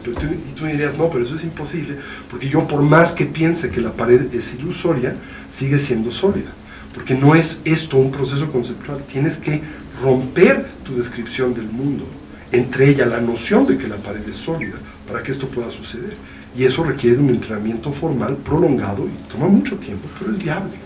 Cuando esto sucede, una mente despierta de esa naturaleza manifiesta una maestría sobre la realidad y los procesos que aparentemente ahí se dan, que trascienden las limitantes que nosotros hoy concebimos como intrínsecas al mundo.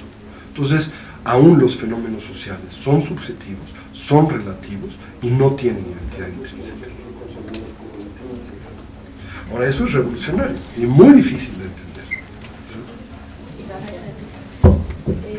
A mí me parece como fundamental el desarrollo de este samadhi y me llama mucho la atención lo de cultivar la atención sostenida y prolongada como una parte importantísima para un prerequisito. Si no hay telescopio, no hay observación. Yo te persigo porque, digo, acabo de estar en un curso que diste y he intentado como el tema de la meditación, ¿no? ¿Y en qué piensas? O sea, ¿en qué piensas cuando meditas? Porque a mí me quedó la sensación de que esto era como lo que había propuesto Freud, pero a la inversa, ¿no? O sea, de llegar a tu inconsciente, identificar algunos fenómenos, pero no a partir del psiquiatra o del psicólogo, sino de tu propia percepción. Entonces, si lo que visualizas durante la meditación es como una introspección de lo que ha sido tu vida, y lo tienes que ver como una película, ¿no? O sea, desde afuerita, pero ¿en qué piensas? Porque primero, Si quieres, antes de llevar a cabo una práctica tal como esta, que es la práctica de lo que llamamos recolección, primer paso es tienes que elaborar el telescopio, ¿no? O sea, que antes de ver las estrellas, tienes que tener un instrumento para verlas con cercanía, más allá de la turbulencia del espacio, y necesitas, eso es, ¿cómo ves hoy las estrellas? ¿Cuál es el instrumento con el que ves las estrellas? Tus ojos, ¿no? claro, Pero tus ojos tienen una limitante. Primero está toda la turbulencia del espacio que te impide ver las estrellas, está la atmósfera, ¿no? Entonces la atmósfera hace que el brillo de las... Por eso las estrellas parpadean, lo hacen en dependencia de pues, los medios de contraste que hay en el espacio. Entonces, si quieres observar bien las estrellas, necesitas un telescopio que pueda operar más allá de esa turbulencia, como el telescopio espacial Hubble, que se encuentra más allá de el filtro de la atmósfera del planeta Tierra, ¿sí? Y dos, ese lente tiene que estar muy bien pulido para que no tenga ningún tipo de imperfección que distorsione la imagen, y tiene que tener una gran óptica de magnificación, ¿no? Eso es lo que te da en primera instancia el shamatha, el samadhi del shamatha. Por ejemplo, la práctica primaria de shamatha que el Buda enseñó, una entre muchas cientos, pero la primaria que el Buda nos compartió, es la práctica de la recolección de la respiración, se llama anapanasati, ¿sí? Sati quiere decir recolección y anapana quiere decir respirar, ¿no? El usar al respirar un proceso, pues un autorreflejo en todos nosotros como un ancla para la atención. Y ahí vas a refinar dos variables, lo que se llama smriti o sati, sati en pali o smriti en sánscrito, que quiere decir recolección, el factor de la conciencia que le permite al individuo anclar la atención al objeto de atención seleccionado y de perderlo, volver la mente al mismo, y lo que llamamos samprajnana, que quiere decir introspección, una capacidad de la metaconciencia, una habilidad de la mente de observarse a sí misma, y al observarse descubrir si es presa, por ejemplo, de la excitación para corregirla, si es presa del hundimiento mental para corregirlo, y así subsecuentemente. Esto es, identificar la turbulencia y corregir esta, como hay hoy en día telescopios que a través de softwares muy sofisticados, la proyección de rayos láser, ¿verdad?, al objeto de observación, identifican la turbulencia atmosférica y este software la corrige, ¿verdad? De la misma manera, la metaconciencia observa aquello que está disturbando, perturbando nuestra observación y lo corrige. Entonces, punto de partida, necesitas atención sostenida. Si no hay atención sostenida, ¿quién sabe que vayas a observar acerca de ti mismo? Eso es lo que distingue a la meditación de lo que haría Freud y subsecuentes, a través de la libre asociación, a través de pues una mente disfuncional que pretende observarse a sí misma, pero que siempre lo hace movida por el diálogo interior, por el hundimiento mental, por todo tipo de fantasías y expectativas, y por si fuera poco, la propia interpretación neurótica del psicoanalista. Así que tienes 30 filtros para observar ese fenómeno. Los propios, los atmosféricos, los humanos, y además el de tu propio psiquiatra, ¿sí? Y de su propia socialización, y su transferencia, y su contratransferencia, y subsecuente, ¿no? Por eso hoy en día, y les voy a decir algo que es más, no debería de decirlo aquí, pero estoy tentado, no puedo resistir, ¿no? Hay estudios muy recientes que revelan que la eficacia del proceso terapéutico como se aplica en Occidente para el alivio de la enfermedad mental no supera a la eficacia del fenómeno placebo. Esto es alarmante. Esto es, que si ustedes tienen un grupo de estudio, ¿verdad?, y lo sujetan a la mitad a un proceso terapéutico y otro le dan un placebo, el nivel de eficacia de uno y otro es más o menos igual. Eso quiere decir que la habilidad de nuestras ciencias cognitivas es bastante limitada a la fecha actual, ¿no? En el mejor de los casos, como bien decía Freud, ¿no?, lo que se busca es permitir que un individuo transite de la psicosis disfuncional a una neurosis funcional. Pero se acepta que somos fundamentalmente neuróticos y esto es algo que no se puede corregir, solo puede medio palearse. ¿Sí? La hipótesis de la tradición budista es muy distinta. Dice, esa psicosis que hoy nos afecta no es endémica a la naturaleza de la mente, no es intrínseca a la misma, puede eliminarse. No solo podemos dejar disminuir la intensidad de nuestra neurosis, podemos abandonarla del todo. Y ese es el objetivo fundamental de la vida. La búsqueda de la felicidad genuina depende de darle un sentido genuino a la vida, que es el eliminar de la misma todos estos hábitos y tendencias neuróticos que producen dolor y sufrimiento. Entonces, primero necesitas del telescopio para esa observación. Sin ese telescopio no hay viaje. Una vez que tienes ese telescopio, lo volteas sobre los fenómenos internos. Y ahora simplemente vas a establecer un objetivo recuento de la sucesión de tu experiencia, sin una evaluación. Primero, simplemente para observar, para darte cuenta, para recuperar la totalidad de ti mismo. ¿Por qué? Porque como bien dice Arnold Toynbee, el gran historiador inglés, en torno a los procesos históricos, decía, las sociedades que olvidan su pasado están condenadas a replicarlo. De la misma manera, los individuos que han olvidado su pasado, la totalidad de sí mismos, están también condenados a repetirse ad astium, ad infinitum, como nosotros lo hacemos, ¿no? Mi maestro decía que para mí era fundamental, al sujetarme a este modelo de entrenamiento mental, el hacer un recuento de la totalidad de mi vida, ¿sí? Y yo le decía, pero eso es muy difícil. Le decía, bueno, te voy a dar una alternativa totalmente accesible para tus habilidades contemplativas modestas actuales. Empieza por hacer un recuento de tu día.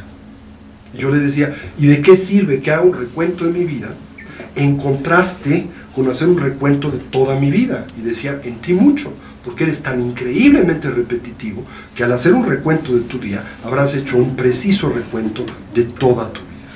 ¿Sí? Si lo vemos desde una perspectiva estadística, ese es un muestreo representativo de la continuidad de nuestros estados mentales.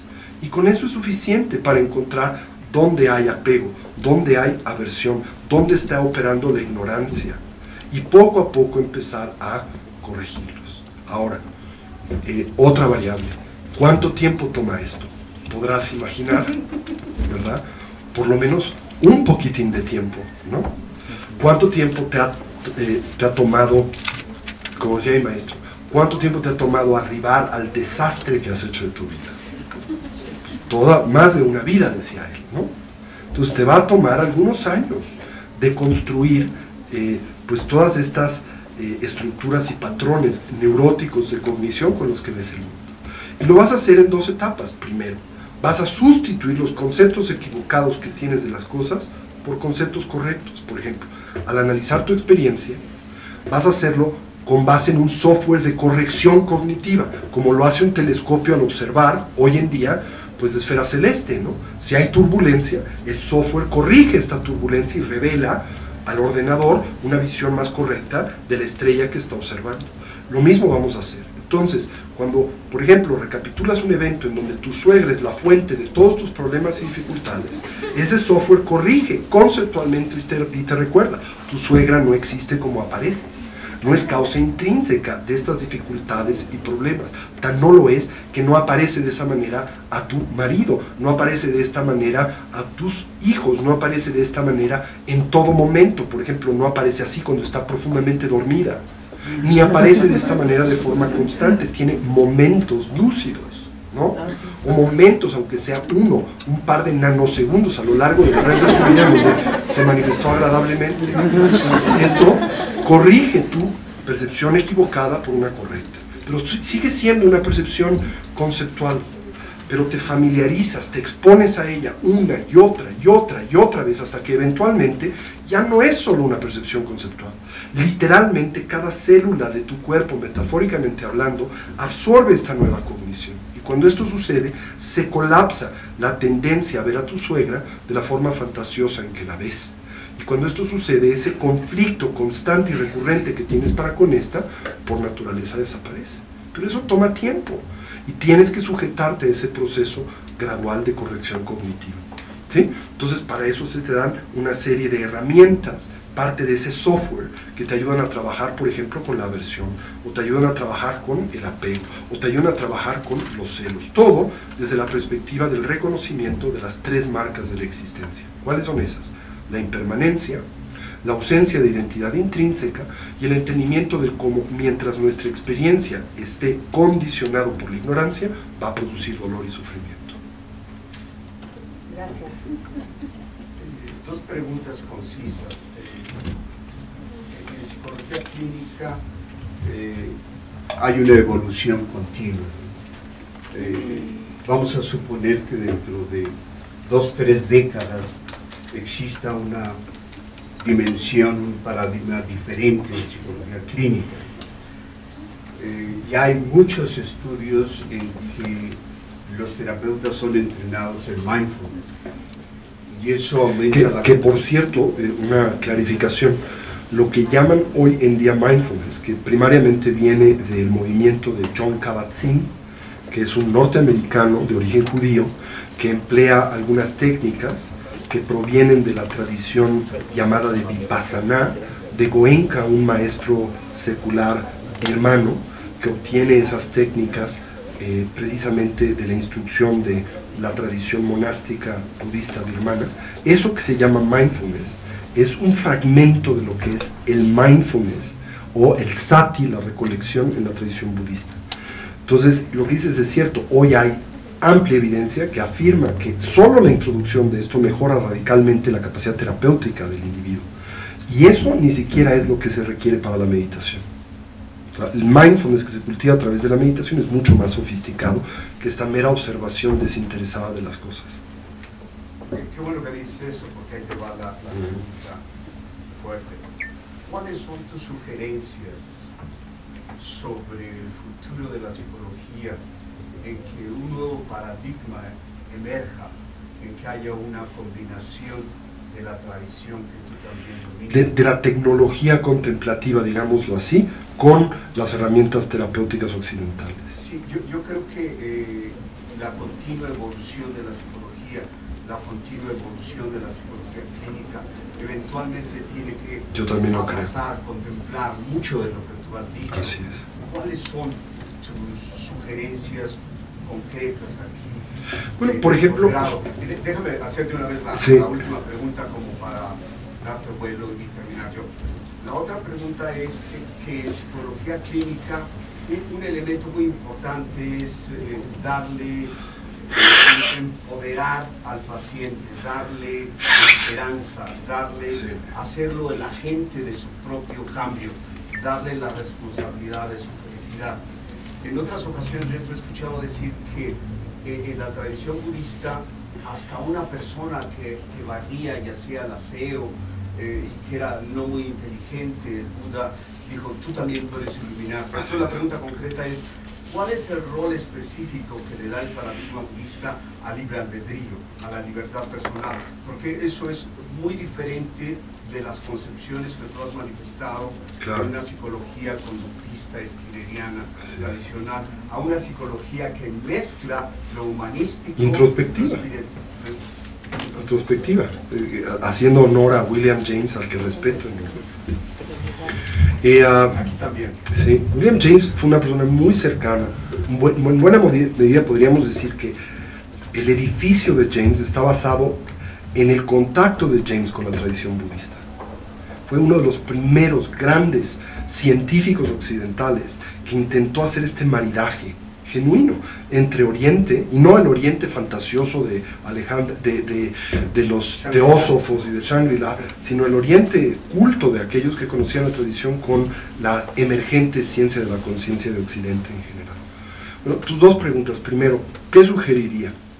Yo creo que este es el punto de partida. Un diálogo sin preconcepciones. Un diálogo sin prejuicios, ¿sí?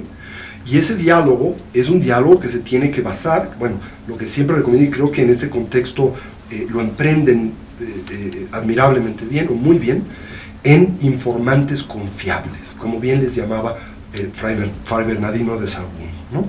Necesitan ustedes buenos informantes, porque si invitan evidentemente a la facultad a Walter Mercado, pues lo que les va a decir va a ser una barbaridad, ¿no? Y eso es con lo que nosotros a menudo tenemos que combatir en nuestro campo de estudio, como ustedes, en el campo de la psicología, ¿no? Está, como siempre oigo a los psicólogos quejarse del diplomado de desarrollo humano de la Universidad Iberoamericana, en donde después todo el mundo pone su consultorio y es terapeuta. ¿Por qué? Porque no están formados para hacerlo. Bueno, de la misma manera, una persona que toma un retiro de meditación o que escucha 2 semanas de enseñanzas budistas, no es un maestro budista, no es ni un erudito budista, ni es un contemplativo budista. Entonces, primero necesitan buenos informantes, para que ese diálogo sea un diálogo de calidad, para que las personas que dialoguen a esto sepan de lo que están hablando, en sus fuentes, en sus tradiciones vivas, etc. A través de ese diálogo, elaborar puentes, porque evidentemente existen estos puentes, y estos son puentes a construir y a sustentar. Y también hay diferencias, pero esas diferencias no son malas, porque hay diferencias en donde también se evidencia que las ciencias de la conciencia en Occidente poseen un conocimiento que no tiene la tradición cognitiva budista. Por ejemplo, la tradición budista no está en contra de los grandes descubrimientos que han hecho las ciencias biológicas de la conciencia en Occidente, que no tiene el budismo. O sea, no critica el hecho de que hayamos descubierto neurotransmisores, químicos que afectan al cerebro. Eso es un conocimiento estupendo. Simplemente dice, eso no crea a la conciencia, la influencia. Pero es importante saber cómo nos influencia. Y eso es algo con lo que nos podemos enriquecer. Y de la misma manera, la tradición budista lo que ofrece a la psicología occidental es este telescopio para la observación interior, que hace viable la propuesta de la psicología introspectiva. Que mientras no se tenga este telescopio de la psicología introspectiva, y ahí viene la crítica de Skinner, y así subsecuentemente de las ciencias psicológicas en Occidente a estos modelos. Dicen, la conciencia humana es tan disfuncional que no puede observar correctamente los fenómenos internos, por lo tanto eliminémosla del todo, creemos una psicología sin conciencia y aboquémonos meramente al estudio de los correlativos fisiológicos de la conciencia, ¿no? Entonces eso es lo que el budismo puede ofrecer. Cuando yo me encontraba en la universidad, yo estudié en una universidad budista, ¿sí? Uno de nuestros prerequisitos, así como ustedes tienen prerequisitos de laboratorios, ¿no? Y tienes un laboratorio quizá, y tienes que acreditar ciertas horas de laboratorio. Nuestros laboratorios eran laboratorios contemplativos, y yo checaba tarjeta. O sea, durante mi formación como budólogo, tuve que acumular N cantidad de horas de meditación. Como un piloto tiene que acumular ciertas cantidades de horas de vuelo para que se le deje un avión en las manos, y mucho más para que pueda transportar a gente, miles de horas de vuelo. Se necesitan de cientos, miles de horas de observación interior a través de métodos apropiados para que el terapeuta pueda no solo conducirse a sí mismo, sino conducir a su tripulación, ¿sí? Ahora, en Occidente esto lo hace, por ejemplo, en la psiquiatría, esto se hace a través del proceso de sujetarse a un proceso psiquiátrico con el psiquiatra durante unos 2 o 3 años, ¿no? Nada más que aquí el presupuesto budista es que el psiquiatra no ha hecho esta observación interior.